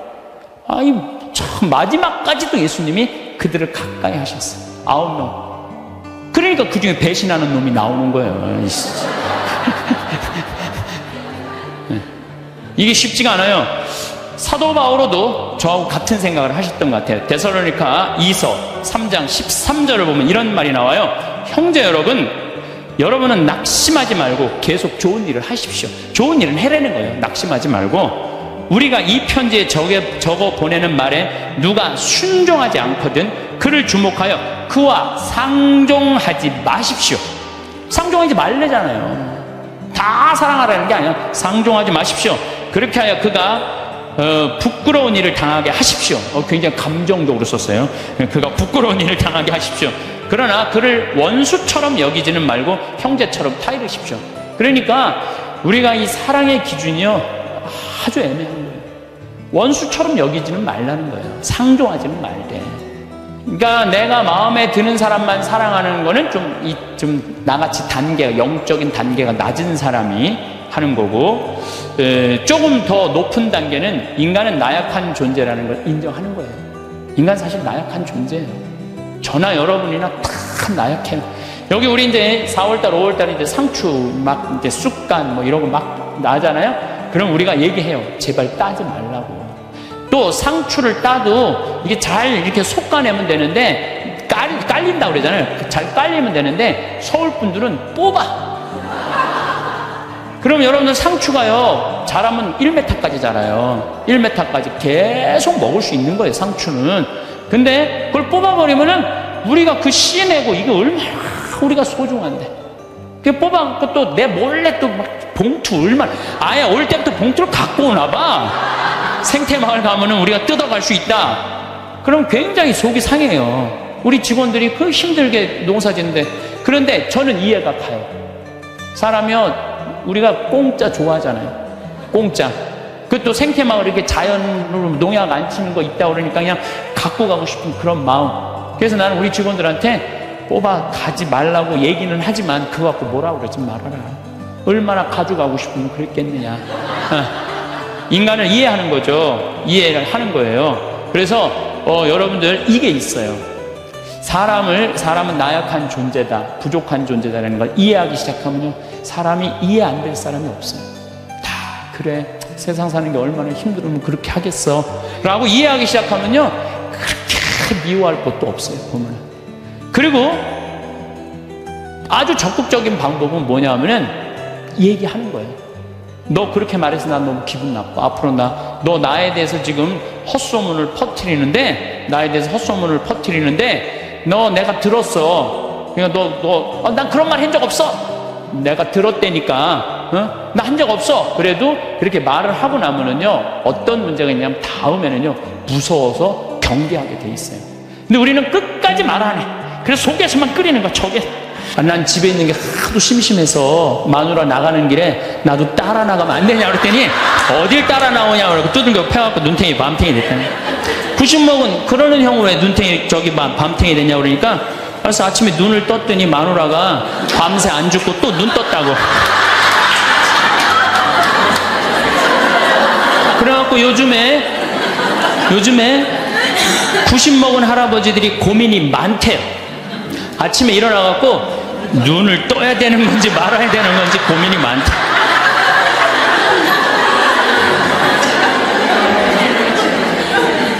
근데 문제는 여러분들은 자식들하고 살지 않습니다. 여러분들은 남편하고 삽니다. 그러면 제일 중요한 관계가 부부예요, 부부. 근데 우리는 세상에 돈 욕심, 자식 욕심 피느냐고 정말 중요한 걸 잊어먹고 사는 거예요. 정말 중요한 것. 부부간의 사랑을 잊어먹고 사는 거예요.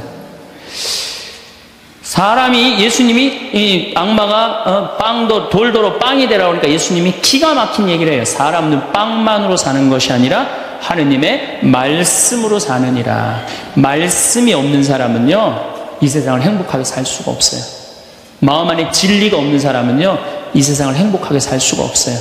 여러분들 이 멀리까지 인천에서, 서울에서, 수원에서 여기 오신 이유는 말씀 들으려고 오신 거 아니에요? 그렇죠? 그럼 뭔가 답을 알고 살아가는 거, 뭔가 답을 알고. 돈 많은 부잣집 아들 자살했어요. 돈 많은 부잣집 딸 자살했어요. 우리나라에서 제일 잘 산다는 사람들. 그 말씀이 없어서요, 말씀이. 자살하는 사람들 얼마나 많아요, 돈 많은 사람들이. 그렇죠? 가난한 사람 자살 안 해요. 돈 많아갖고 어떻게 주체를 못하는 사람들이 자살을 하는 거죠. 멕시코의 어떤 미국 하버드 MBA를 한 금융가가 휴가를 갔어요. 조그만 해안가 휴가를 갔는데 어부가 난 물고기 잡으러 나가겠다고 그 집에서 쉬었는데 물고기를 잡으러 나갔는데 2시간 만에 들어온 거예요. 물고기를 20마리를 너무너무 싱싱한 걸 잡아 들어왔어요. 그래서 금융가가 물어봤어요. 당신 뭐 벌써 들어왔느냐고. 그랬더니 그 어부 하는 말이 나는 20마리면 된다고. 나 왜 이렇게 일찍 들어왔냐고 그러니까 나 애들하고 놀고 마누라하고 음식 차려서 먹고 낮잠 자고 저녁에는 저기 뭐 식당에 가갖고 데큘라 한잔하고 기타 치고 놀으려고 난 그러고 왔다고. 그랬더니 이 MBA 한 금융가가 그 어부를 한심하게 쳐다보면서 이렇게 말을 합니다. 당신 왜 그러고 사냐? 당신 지금 2시간에 그렇게 20마리 잡으면 8시간 일하면은 아니 뭐 거의 뭐 100마리 200마리 잡을 수 있는데 그거 잡아갖고 배를 한 척 더 큰 걸 사라. 그래갖고 조금만 일을 열심히 하면은 5척을 살 수 있다. 그래갖고 그거 5척을 사갖고 큰 배를 사라. 배를 사갖고 당신 기술이 좋으니까 이 통조림 회사를 해라. 통조림 회사를 해갖고 이 회사를 참 물건을 팔아라. 그래갖고 여기서 살지 말고 맨하탄에 가라. 뉴욕.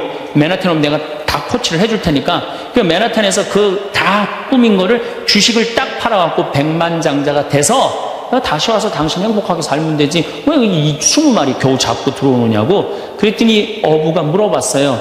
그렇게 내가 백만장자가 돌아와서 여기 돌아와갖고 내가 쉴 수 있는데 걸리는 시간이 얼마가 걸리느냐 그랬더니 한 30년 정도 걸릴 것 같다고. 그랬더니 어부가 기가 막힌 말을 하죠. 난 지금 그러고 있는데 내가 뭐하러 30년 동안 고생을 해야 되느냐 이거예요. 그러니까 이 어부한테는 돈이 행복을 주지 않는다고 생각을 한 거예요. 내가 지금 내 아이랑 부인이랑 행복하게 살면 되는데 뭐하러 욕심을 피고 사느냐는 거예요. 그러니까 여러분들이 고통스러운 이유가 뭔지 아세요?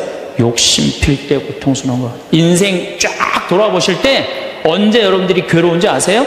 욕심 필 때. 자식 욕심, 돈 욕심, 사람 욕심, 재물 욕심 이거 필 때요. 다 형제간에 의 갈라지고요. 내가 하느님 떠나고 다 하는 거예요. 그러니까 이 유혹에만 안 빠져도 1 더하기 1은 2라고 생각하고 사는 사람 절대 인생 괴롭지 않아요. 여러분들 마음 안에 지금 내가 이게 수지에 지금 수지 이거 지금 계속 뭐 광교 신도시도 들어오고 도로도 빵빵 뚫려서 이게 이제 5억짜리가 10억 될 거야. 아직 뛰지도 않았는데 머릿속에 이미 5억이 더 벌린 거야. 그때부터 괴로운 거예요. 그때부터 1 더하기 1은 2지. 1 더하기 1은 10이 절대 아니다. 남은 인생 여러분들 허튼 욕심 피지 마세요. 그럼 악마가 못 따라온다는 얘기죠. 이게 안 되니까 악마가 이번에는 예수님을 높은 산에 데리고 와요. 이스라엘에 가보면은 40일 단식하시고 난 다음에 높은 산이라고 그러는 건 예리고가 내려다 보이는 산이에요. 예리고가요 6,000년 된 도시예요. 사막인데 그냥 막 물이 펑펑펑펑 솟아나와요. 그래갖고 그냥 사람이 정말로 살기 좋은 데예요. 그 예리고라는 도시를 보여주면서 당신이 나한테 절을 한다면 내가 당신한테 권세와 영광을 주겠다고 그래. 근데 우리가 놀랍게도 돈 욕심보다 더 무서운 욕심이 뭐냐면 권세와 영광이에요. 여러분들 여기 지금 권세와 영광 여러분들 피세요 안 피세요? 여기 있는 분들 돈 없는 사람도요 자존심 상하면 기분 나빠요. 그렇죠? 여러분들 부부 사이에서도 권세와 영광 필 것 같아 안 필 것 같아요? 당신 나 만났으면 쪽박 찼어. 당신 같은 사람 세상에서 살지도 못해. 나 만났으니까 이러고 사는 거야. 이러면서 부부 사이에도 누가 잘났다고 해? 내가 잘났다고 권세와 영광 드러내요. 이게요 돈 없는 사람도 받는 유혹이 권세와 영광이에요. 이거 국회의원 대통령만 받는 게 아니에요. 이거 제일 많이 받는 사람이 우리 신부들이에요. 신부들. 나는 28에 신부가 됐어요. 아니 학생이다가 갑자기 신부가 됐는데 학교 다니다가 갑자기 신부된 거 아니에요. 7년 동안 신학교 하다가 맨날 학교에서 그냥 교수님한테 이 눈치 저 눈치 보다가 본당 신부 하다가 딱 신부 됐는데요. 교우들이요 얼마나 사랑하고 존경하는 건지 1살서부터 100살까지 다 좋아하는 거예요. 1살짜리는 엄마가 데리고 와서 우리 애 좀 만져달라고 그러고 90살 먹은 할머니가 허리가 구부러졌는데 또 구부러가면서 신부님 손 한번 만지자고. 아니 그 젊은 나이에 어떻게 그렇게 존경받아요? 나는 판검사 그렇게 존경 못 받는다고 생각해요. 우리 신부니까 그렇게 존경을 받는 거예요. 하루는 내가 목욕탕을 갔어요. 딱 빨개 벗고 탕 안에 딱 들어갔어요. 탕 안에 들어갔는데 온탕에 중년의 남자가 한 5명 있었어요. 근데 갑자기 그 정가운데 있던 남자가 나를 보더니 갑자기 일어나더니 신부님 오셨느냐고 인사를 하는 거예요. 자세히 보니까 광명시 시장님이야. 시장님이 국장님들을 데리고 목욕탕을 온 거예요. 온천을 딱 왔는데 날 보더니 그 시장님이 일어나서 인사를 한 거야. 국장들이 이해가 안 가는 거야. 광명시에서는 누가 최고야? 시장님이 최고인데 했는데 저 사람 저 누구냐? 저 해와 같이 찬란하고 달과 같이 아름다운 저 사람 저거 누구냐 이거야. 아니 우리 시장님이 일어나서 인사할 정도는 보통 사람은 아니라는 거지. 그 28의 젊은 나이에 시장님이 인사하고 국회의원들이 인사하면요, 처음에는 부담스럽다가 한두 번 받기 시작하면요, 내가 목이 뻣뻣해지기 시작해. 슬슬 기부스를 하기 시작하는 거야. 아니 시장 국회의원도 나한테 인사하는 판에 내가 누구한테 인사해? 교우들도 누가 먼저 인사해야 돼? 교우들이 먼저 인사해야 되는, 내가 인사 먼저 하지 않는 거예요. 악마의 유혹에 넘어가는 거죠. 교우들 무시하고 존중해 주지 않고. 예수님은 나는 섬김을 받으러 온 것이 아니라 섬기러 왔다 그랬는데 이제 내가 섬김을 받는 입장에 이제 들어서는 거죠. 제가 31살에 평택 비전동이라는 성당에 본당 신부가 됐어요. 교우가 한 4,000명 되는데 뭐 아주 교우들이 착하고 아파트촌이라 그냥 돈도 너무너무 많이 내갖고 예산도 저 시골 교구보다 더 많았어요. 본당 예산이. 갔더니 교우들이 나보러 신부님 훌륭하십니다, 똑똑하십니다, 위대하십니다, 영민하십니다. 말마다 그런 얘기를 하는 거예요. 처음에는 그 말이 부담스럽다가 자꾸 들으면 어떻게 돼요? 세상에 내가 제일 똑똑하고 영민하고 위대하고 그런 줄 아는 거예요. 갑자기 교우들이, 사모임원들이 신부님 이렇게 하시면 안 됩니다. 그럼 화가 나는 거예요. 왜 화가 날까요? 훌륭하고 똑똑하고 위대하고 영민한 내가 결정한 건데 어디다 나한테 반기를 드느냐 이거예요. 악마의 이 낚시에 딱 걸리는 거죠. 우리가 이게 너무 많은 유혹을 받아요. 우리가 신학교 졸업할 때 교수님들이 끊임없이 이렇게 얘기를 합니다. 예수님이 예루살렘에 입성할 때 당나귀를 타고 입성을 해요. 그렇죠? 낙이라는 게 얼마나 볼품없어요. 말은 타면은요 기분이 너무너무 좋아요. 근데 당나귀는 참 내가 기분이 나빠. 당나귀를 타면은. 그러니까 사람들이 욕을 할 때도 덩키 그러잖아요. 외국에서도 그렇고. 당나귀는 사람을 무시하는 거예요. 당나귀 같다는 사람. 근데 이 당나귀에 그냥 예수님이 딱 올라타니까 예루살렘에 들어가니까 막 사람들이 막 옷을 벗고 막 환호를 하고 빨마가지를 흔들으니까 이 당나귀가 너무 신이 난 거예요. 이야, 드디어 나의 가치를 알아보는구나. 사람들이. 여러분들, 당나귀 보고 사람들이 손을 흔들었어요? 예수님 보고 사람들이 손을 흔들었어요? 예수님 보고 흔들었죠? 우리 신부들도 똑같아요. 나 때문에 교우들이 나 존경해 주는 거라고 난 생각하지 않아요. 누구 때문에 존경해 주는 거예요? 내 뒤에 있는 예수님. 만약에 내 뒤에 예수님이 없다면은 나 세상에 나가면요 쳐다도 안 봐요. 거들떠도 안 봐요. 그런데 처음인 걸 잘 알아요. 근데 1년이 지나고 2년이 지나고 5년이 지나면요 내 뒤에 예수님은 온데간데 없고 누구만 남아? 나만 남는 거예요. 악마가 나한테 절을 하면 권세와 영광을 주겠다는 거 똑같은 거죠. 제가 작년에 뉴욕 퀸즈라는 본당에 강의를 갔어요. 강의를 갔는데 교우들이 진짜 많이 왔어요. 지하에서 1층으로 올라오는 엘리베이터가 10명이 타는데 20명이 타고 엘리베이터가 꼈어요. 하고 911이 와서 막 전화해갖고 911이 엘리베이터에 있는 사람들 다 꺼냈어요. 하여튼 난리가 났어요.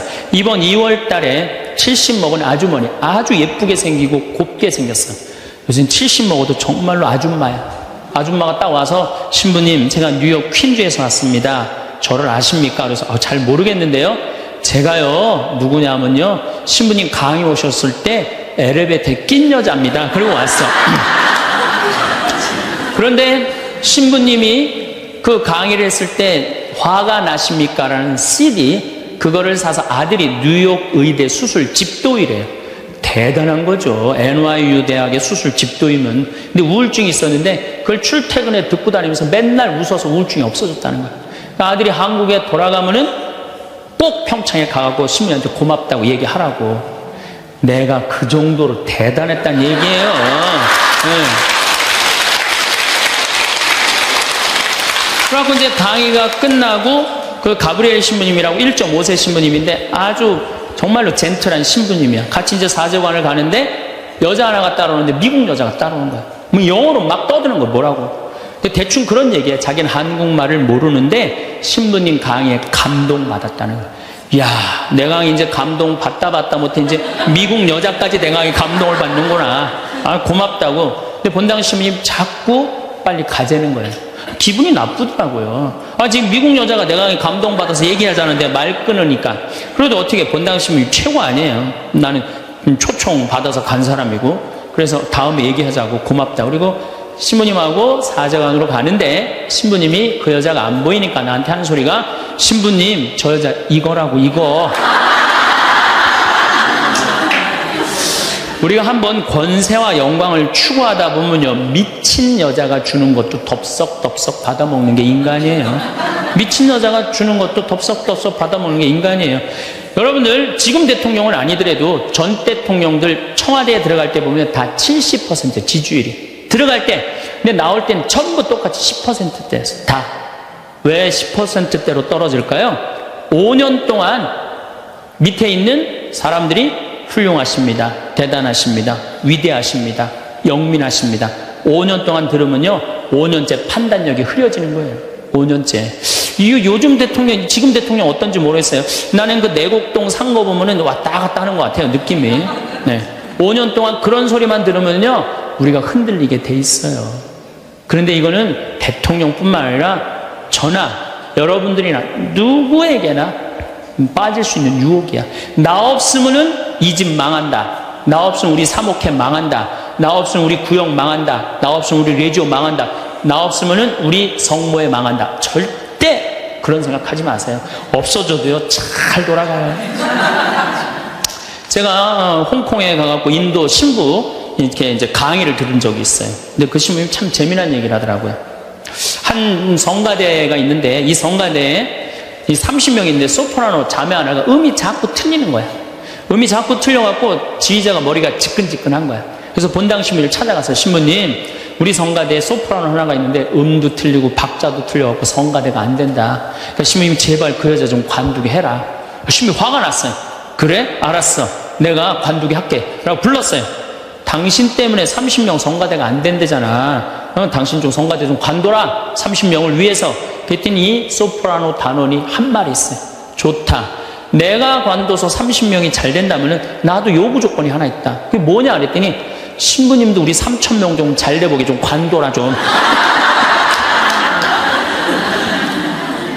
여러분들, 우리가요, 본당 신부님들도 간혹 나 아니면 이 성당 못 짓는다고 그렇게 생각하는 분들 계신데, 없어도 돌아가요.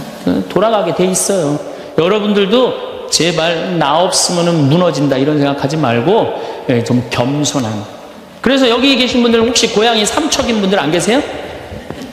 아는 척, 가진 척, 잘난 척. 이 고향 삼척인 분 혹시 안 계세요? 많을 거예요. 보면은 아는 척하는 교우들 많아요. 뭐 얘기만 나오면 그냥 자기가 다 아는 것처럼 그냥 다른 사람 말도 못하게 그냥 자기가 다 말하는 사람 있어요, 없어요? 여행 다닐 때 보면은요, 그 뭐 해외 나갔다고 그냥 보면은 한 15명 모여서 이제 같이 여행 나가면요, 다 그냥 자기가 전문가야. 그냥 가이드보다 더 똑똑해. 다 아는 척 하는 사람들 많아요. 잘 알지도 못하면서 그냥 잘 따라가기만 하면 되는 걸. 세발 낙지 그냥 낙지발이 3개 다라고 우기고 싸우는 사람들도 많아요. 보면은. 제가 한 번은 서울 모본당에 강의를 갔어요. 강의를 갔는데, 이 강의를 하려고 했는데 마이크를 딱 잡았는데 마이크가 안 나오는 거예요. 마이크가 막 안 나오는데 막 사무장님이 막 쫓아 들어가더라고요. 한 2분이 지났는데 안 오는 거야. 안 나오는 거야. 관리장님이 또 들어갔는데 또 안 나오는 거야. 꾸리야 단장이 들어갔는데도 안 나오는 거야. 10분 동안 서서 있는데 참 멋쩍더라고요. 근데 제가 그 10분 동안 기다리면서 내가 미칠 뻔했어요. 내가 신학교 때 무슨 일을 했냐면 관리부장이라는 걸 했어요.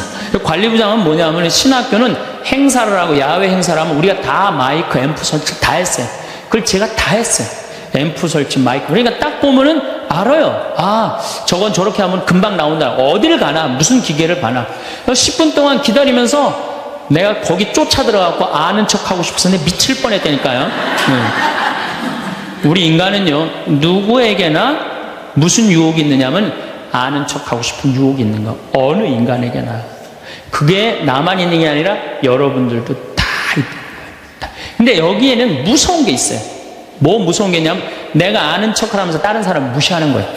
교우들 무시하고 같이 사는 공동체 무시하고 듣지 않는 거예요. 아는 척 하려고 그럴 때, 남의 얘기를 듣지 않을 때, 이 아는 척 하는 분들, 악마의 유혹에 넘어가는 분들이죠.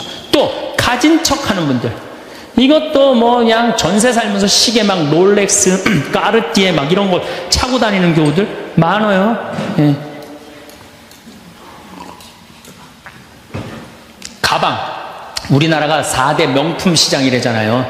가방도 보면 막 300만 원짜리 막 들고 다니는 자매들 많죠. 남편 월급이 300만 원인데 그걸 가방으로 바꿔갖고 한 달 내내 들고 다니는 거야. 한 달 내내. 예. 아니 내가 밍크 코트를 하나 샀어. 밍크 코트를 샀는데 이거 한 번 1000만 원짜리인데 이거 입고 한번 성당에 나가야 되는데 이놈은 지구 온난화 때문에 왜 이렇게 겨울에 안 추워? 제발 좀 추워야지 한번 입고 나가는데 그래갖고 그냥 밍크 코트 입고 기다리다가 1월 말에 어떻게 하고 입고 나가면 속에는 그냥 민소매 소대낫이 입고 그냥 치마 입고 그리고 그냥 밍크 코트 입고 나가는 사람들 많아요. 제가 우리 앞으로 뭐 내년 1월 15일 날 전력이 뭐 샷다운 된다고 그러잖아요. 예. 그런데 보면은요 호텔이나 백화점에 겨울에 가보면 다 반팔 입고 다녀요. 정신 나간 거죠. 예. 가진 척. 그냥 겨울에 벗고 다니는 게 가진 척 하는 거 아닌데. 예. 아는 척, 가진 척. 이거 다 해서 뭐 하고 싶어요? 잘난 척 하고 싶은 거예요. 여러분들 제일 꼴보기 싫은 게 뭐예요? 잘난 척 하는 거죠?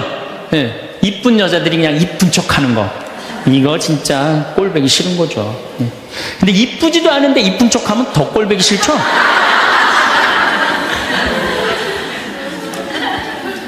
저도 이 잘난 척 하는데 만만치 않아요. 저도 만만치 않아요.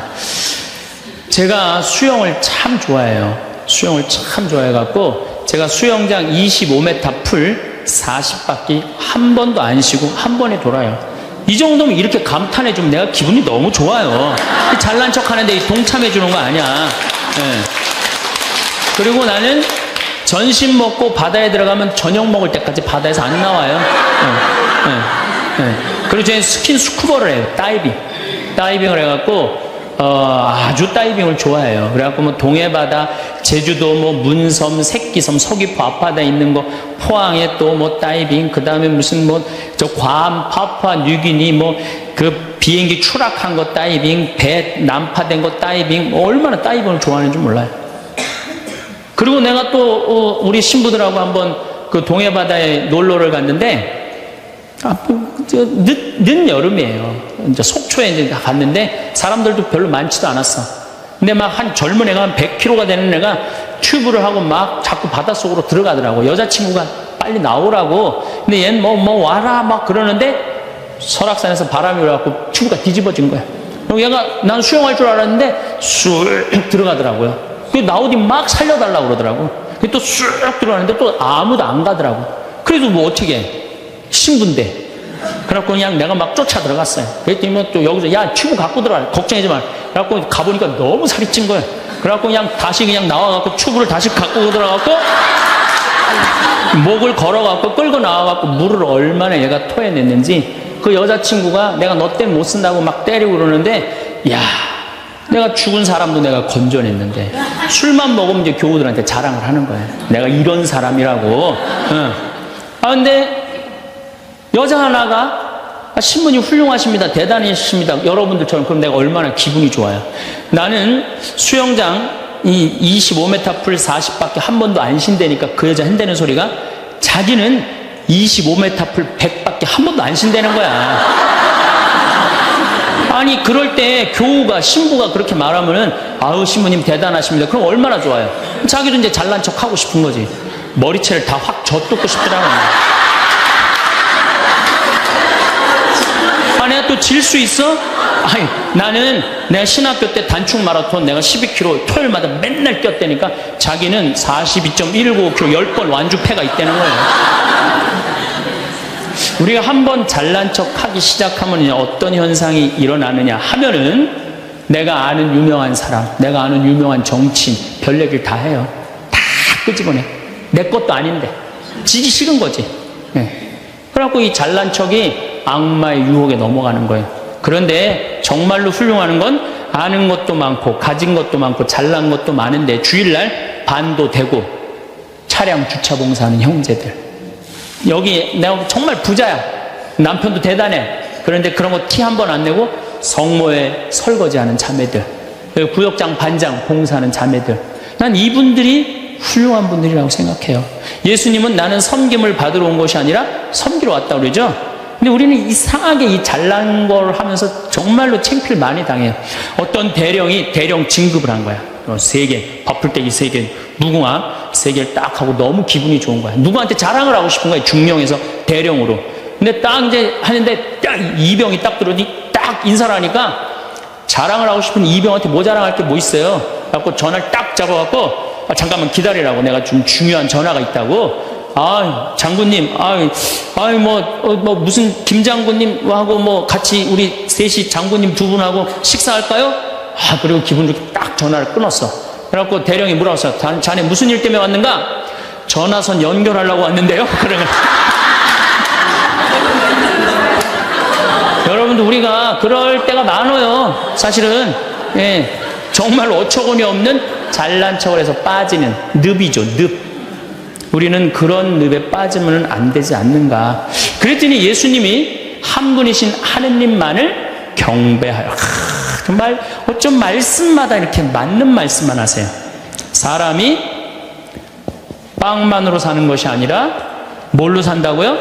하느님의 말씀으로 사느니라. 여러분들, 이 말씀이라는 게요, 내가 이제 지금 60대신 분들 지금부터 공부를 하면은요, 그 깨달음의 깊이는 말할 수 없이 깊대요.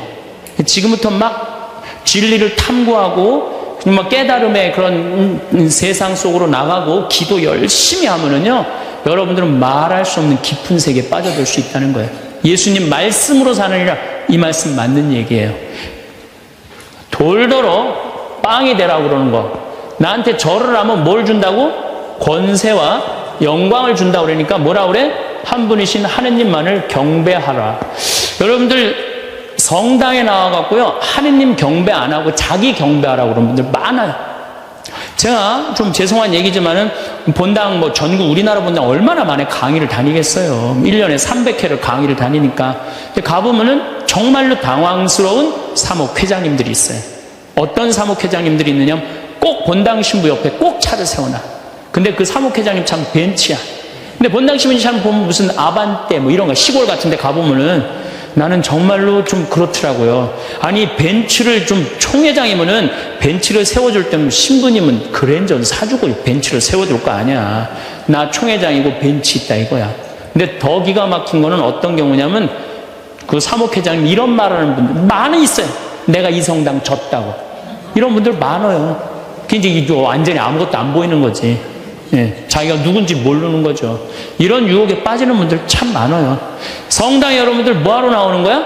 하느님 경배하려고 나오는 거예요. 하느님 섬기려고 나오는 거지, 나 잘난 척 하려고, 나 아는 척 하려고 성당 나오는 거 아니라는 거죠. 그래서 이 유혹에 여러분들 빠지시면은 절대 안 된다. 자, 그랬더니 악마가 이번에는 예수님을 어디로 악마가 데리고 가느냐면 예루살렘 성전 꼭대기에 데리고 올라와요. 당신이 하느님의 아들이거든 뛰어내려 보시오. 하느님의 아들이거든 뛰어내려. 시험하는 거, 시험. 그런데 놀랍게도 돈에 대한 유혹보다, 권세와 영광에 대한 유혹보다 더 많이 받는 유혹이 신앙의 시험이에요. 신앙의 시험. 여러분들 이 유혹에 빠지세요, 안 빠지세요? 많이 빠져요. 하느님이 계실까 안 계실까, 이거 의심하는 사람들 많아요. 여기 있는 분들 난 의심 한 번도 안 했다. 그거는 있을 수 없는 일이에요. 의심 안 할 수가 없어요. 우리 인간은. 성인들도 마지막까지 악마들이 유혹을 한다는 거죠. 성인들도. 우리나라 한국 천주교 교우들이 505만 명이에요. 505만 명인데 어때? 주일날 미사 참여 125만 명밖에 안 나와요. 그럼 380만 명은 뭐야?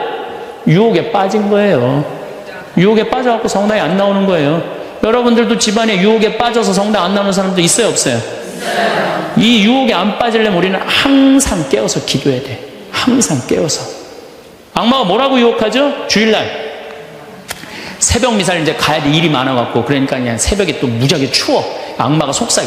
야, 이렇게 추운데 너 일주일 동안 고생했는데 잠이라도 푹 자야 될 거 아니냐. 그래갖고 그냥 그래, 대미사 가자. 미사는 대미사가 최고야. 악마가 또 꼬셔요. 그래, 대미사 가자. 그래갖고 이제 아침에 한 10시쯤 하려고 그랬는데 악마가 그래, 너 지금 결혼식에 가야 되는데 그렇게 급하게 왔다 갔다 하면 미사 하는 것 같지도 않아. 저녁 미사 가. 그래? 그럼 저녁 미사 내가 가야지. 결혼식 갔다 와갖고 저녁 미사 가려고 그랬더니 악마가 하는 말이 이번 주 깔끔하게 제끼고 다음 주부터 열심히 나가자. 거기에 이제 한 번 빠지고 두 번 빠지고 그러면은 어떻게 돼요? 아예 성당에 가기 싫은 거예요. 그래서 우리가 악마는요, 예수님이 뭐 내가 다음 시간에 말씀드리겠지만은 한 분이신 하느님을 시험하지 말아라 그랬는데 뭐라고 그러고 떠났냐면 다음 기회를 엿보고 떠나. 다음 기회를 엿보고. 항상 악마는 여러분들 속에서 있으면서 저나 여러분들한테 유혹을 하는 거예요. 저희들이 이 인생 한 번밖에 없는 소중한 인생, 선물 받은 이 인생 하루하루를 알토란같이 금쪽같이 쓸 수 있는 지혜를 이 시간 함께하여 주소서. 영광이 성부와 성자와 성령께 성부와 성자와 성령의 이름으로 아멘. 참 예수님, 네, 우리가 지난주에 게으름에 대한 얘기를 했어요. 그래서 사람은 부지런해야 돼요. 성실하고. 그럴 때 그 부지런함이 쌓여서 나중에 누리는 행복이 큰 행복이 됩니다. 그런데 게으른 데다가 시기심까지 있다. 그럼 이게 참 몹쓸 사람 중에 하나가 일은 안 하면서 남 잘 되는 꼴 못 보는 사람. 이런 사람들, 이게 참 문제가 많은 거예요. 여러분들 우리나라 속담에 이런 얘기가 있죠. 사촌이 땅을 사면 축하해줘야지 왜 배가 아파요? 저는 아예 이런 말이 대한민국에 없었으면 좋겠어요. 우리는 이런 말을 해줬으면 좋겠어요. 사촌이 땅을 사면 축하해줘야 된다. 이런 말이 있었으면 좋겠어요. 요즘 중국 사람들이 맨하탄을 다 사요. 맨하탄을. 얼마 전에도 7억 달러짜리 맨하탄 상징 건물 하나 샀다고 그러더라고요. 근데 맨하탄에 건물을 사는데 그렇게 대기업가도 사지만 뉴욕에 사는 중국 사람들 40명이 모여갖고요. 40명이 돈을 모아요. 돈을 모아갖고 건물 하나 사는 거예요. 건물을 사갖고 거기에 이제 새 들어 사는 우리나라 사람들, 무슨 베트남 사람들, 또 멕시코 사람들, 이런 사람들을 어떻게 내보내냐면 세를 전부 다 올려요. 그럼 세를 감당을 못하니까 다 나가잖아요. 그럼 중국 사람들한테 다 주는 거예요. 그래갖고 자기네들끼리 상권을 형성하는 거죠. 그래서 그걸 우리가 화교 그런 지역을 그러잖아요. 차이나타운이라고 그러잖아요. 차이나타운. 중국이요, 여러분들 해외에 나가 있는 중국 사람들이 3,500만 명이 나가 있대요. 그런데 이 사람들의 자본이 얼마냐면 2조 달러래. 2조 달러. 우리나라가 1년에 수출입 다 합쳐갖고 1조 달러예요. 우리나라 1조 달러. 근데 얘네들 자본이 2조 달러를 어떻게 하느냐면은 자기 본토에다가 다 투자하는 거야. 그러니까 나가 있는 중국 사람들이 본토에 투자하고 또 나가서 자기네들끼리 또 상권을 형성해갖고 돈을 모아갖고 건물을 사고 자기네들끼리 뭉쳐서 사는 거예요. 말레이시아의, 인도네시아의 재정은 70%, 말레이시아도 마찬가지고 중국 사람들이 모든 상권을 다 줘요. 근데 우리나라는 사촌이 땅을 사면 배가 아프다는 이 잘못된 이런 나쁜 이 우리들의 속담이라고 그럴 수도 없고 정말 이런 말은 없어야 돼요.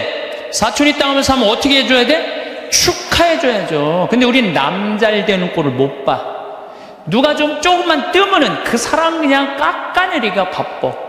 이래서는요, 이 세계 속에서요 살아갈 수가 없어요. 개인으로도 불행하지만 국가적으로도 불행하다는 거예요. 중국 사람들보다 더 무서운 사람이 누구냐면 유대인이에요. 유대인들은요 얼마나 무시무시하냐면은 폴란드에서 사는 유대인, 러시아에서 사는 유대인들이 여기서는 도저히 못 살겠다, 미국으로 가야 되겠다. 미국에 딱 가면 공항에 딱 내리면은요 이민자 협회 회가 있어요. 그래갖고 그 사람을 아파트를 빌려주고 또 취직까지 다 시켜줘요. 그 사람이 일었을 때까지 잘해줘요. 근데 우리나라는 공항에 딱 어리삐리하고 도착하면은 이거 그냥 갖고 싸들어온 돈 다 등쳐먹기 바빠. 이게 너무 큰 차이가 나는 거예요. 그러니까 지금 미국의 주요 백화점은 누가 다 쥐고 있냐면 유대인이 다 쥐고 있어요.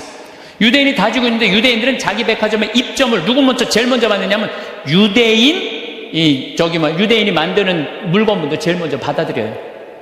그러니까 얘네들이 잘 살 수밖에 없죠. 그 유대인들이 그래갖고 돈을 모으잖아요? 그럼 자기 돈은 누구한테 맡기냐면 유대인 은행에 갖다 맡겨요. 유대인 은행에 갖다 맡겨요. 무슨 소송이 나오면 누구한테 맡겨? 유대인 변호사한테 맡겨요. 아프잖아요? 누구한테 가요? 유대인 의사한테 가요. 그러니까 이 유대인들은요, 어느 정도냐면은, 성공한 사람들을 보면 크게 두 부류로 나뉘는 걸 알 수 있습니다. 하나는 자신이 성공했다고 여기저기 떠벌리고 다니는 사람들, 그리고 또 하나는 조용히 아무 말 없이 자기 삶을 사는 사람들입니다. 우리는 흔히 성공을 하면 자연스럽게 자랑하고 싶어질 거라고 생각하죠.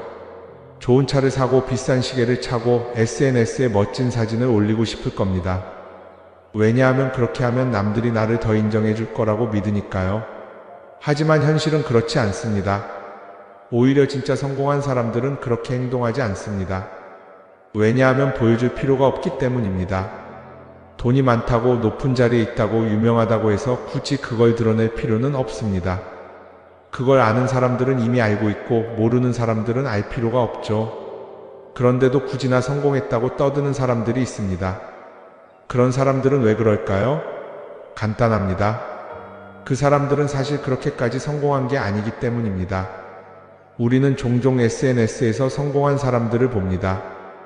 해외여행을 가고 고급 레스토랑에서 밥을 먹고 멋진 차를 타고 다니는 모습? 그런데 가만히 보면 그런 걸 보여주는 사람들은 언제나 뭔가를 팔고 있습니다. 강의를 팔든 자기 브랜드를 홍보하든 아니면 단순히 자기 자존감을 유지하려고 하든 간에 결국 목적이 있는 거죠. 진짜 부자들은 그렇게 하지 않습니다. 오히려 조용히 아무도 모르게 자기 일을 합니다. 왜냐하면 자랑해서 얻을 게 없기 때문입니다. 오히려 괜히 잘난 척했다가 사람들에게 이용당하거나 시기와 질투를 받거나 쓸데없는 오해를 사는 게 더 피곤합니다. 이건 단순한 돈 이야기가 아닙니다. 사회적인 성공을 이룬 사람들도 마찬가지입니다. 진짜 실력 있는 사람들은 자기 실력을 굳이 떠벌리지 않습니다. 왜냐하면 그럴 필요가 없으니까요. 자기 분야에서 최고라면 사람들이 먼저 알아서 찾아옵니다. 반대로 실력이 부족한 사람일수록 자기를 포장하려고 애씁니다. 우리가 흔히 듣는 말이 있죠. 빈수레가 요란하다. 이 말이 괜히 있는 게 아닙니다. 정말 내실이 있는 사람들은 굳이 시끄럽게 굴지 않습니다. 반대로 겉만 번지르르한 사람들은 자기가 얼마나 대단한지 떠들고 다닙니다. 이걸 좀 더 현실적인 예로 들어볼까요? 동창회에 나가면 꼭 이런 사람이 있습니다. 옛날에는 별거 아니었는데 갑자기 잘 됐다고 나타나서 자기가 얼마나 성공했는지 자랑하는 사람. 처음에는 다들 와 대단하다 하고 들어주지만 시간이 지나면 어떨까요? 대부분 속으로 이렇게 생각할 겁니다. 저 사람 뭐 저렇게까지 티를 내? 결국 그런 사람은 점점 멀어지게 됩니다. 반면에 정말 성공한 사람들은 조용합니다. 굳이 자기가 어떻게 살고 있는지 설명하지 않죠. 그런 사람들은 오히려 주변에서 먼저 알아보고 자연스럽게 존경을 받습니다. 그게 진짜 성공입니다. 그럼 우리는 어떻게 해야 할까요? 내가 뭔가를 이루었을 때 굳이 남들에게 알릴 필요가 있을까요? 물론 가까운 사람들에게 좋은 소식을 전하는 건 좋습니다. 하지만 굳이 모든 사람들에게 나 이렇게 잘 살고 있어요 하고 알릴 필요는 없습니다. 그런 행동은 결국 나에게 득이 되지 않습니다. 성공이라는 건 원래 조용한 겁니다. 내가 잘 되고 있으면 주변 사람들이 자연스럽게 알게 됩니다. 굳이 내가 말하지 않아도 내 행동과 태도에서 묻어나오게 되어 있습니다. 그러니 굳이 보여주려고 애쓰지 마세요. 오히려 그게 더 진짜 성공한 사람의 태도입니다. 사람은 사회적 동물이라고 하잖아요. 혼자 살아갈 수 없고 결국 사람과의 관계 속에서 기쁨도 얻고 때로는 상처도 받습니다. 그런데 한 가지 생각해 볼 게 있어요. 우리가 정말 인간관계가 필요해서 맺고 있는 걸까요? 아니면 그냥 그래야 한다고 배워서 어쩔 수 없이 유지하고 있는 걸까요? 어릴 땐 친구 많으면 좋다고 하죠. 사회생활에서도 인맥이 중요하다는 말을 많이 합니다. 그런데 정작 주변을 보면요, 인간관계가 넓은 사람일수록 스트레스를 더 많이 받아요. 전화벨이 울릴 때마다 이번엔 또 무슨 부탁일까 싶고 단체 채팅방에서 메시지가 올 때마다 이걸 또 어떻게 대답해야 하나 고민하죠. 관계가 많아질수록 책임과 피로도 함께 늘어나는 겁니다. 어떤 사람들은 인간관계를 줄이면 외롭지 않겠냐고 해요. 그런데 가만히 생각해보면 진짜 외로움을 느끼는 순간이 언제인지 아세요? 오히려 불필요한 인간관계 속에 있을 때입니다.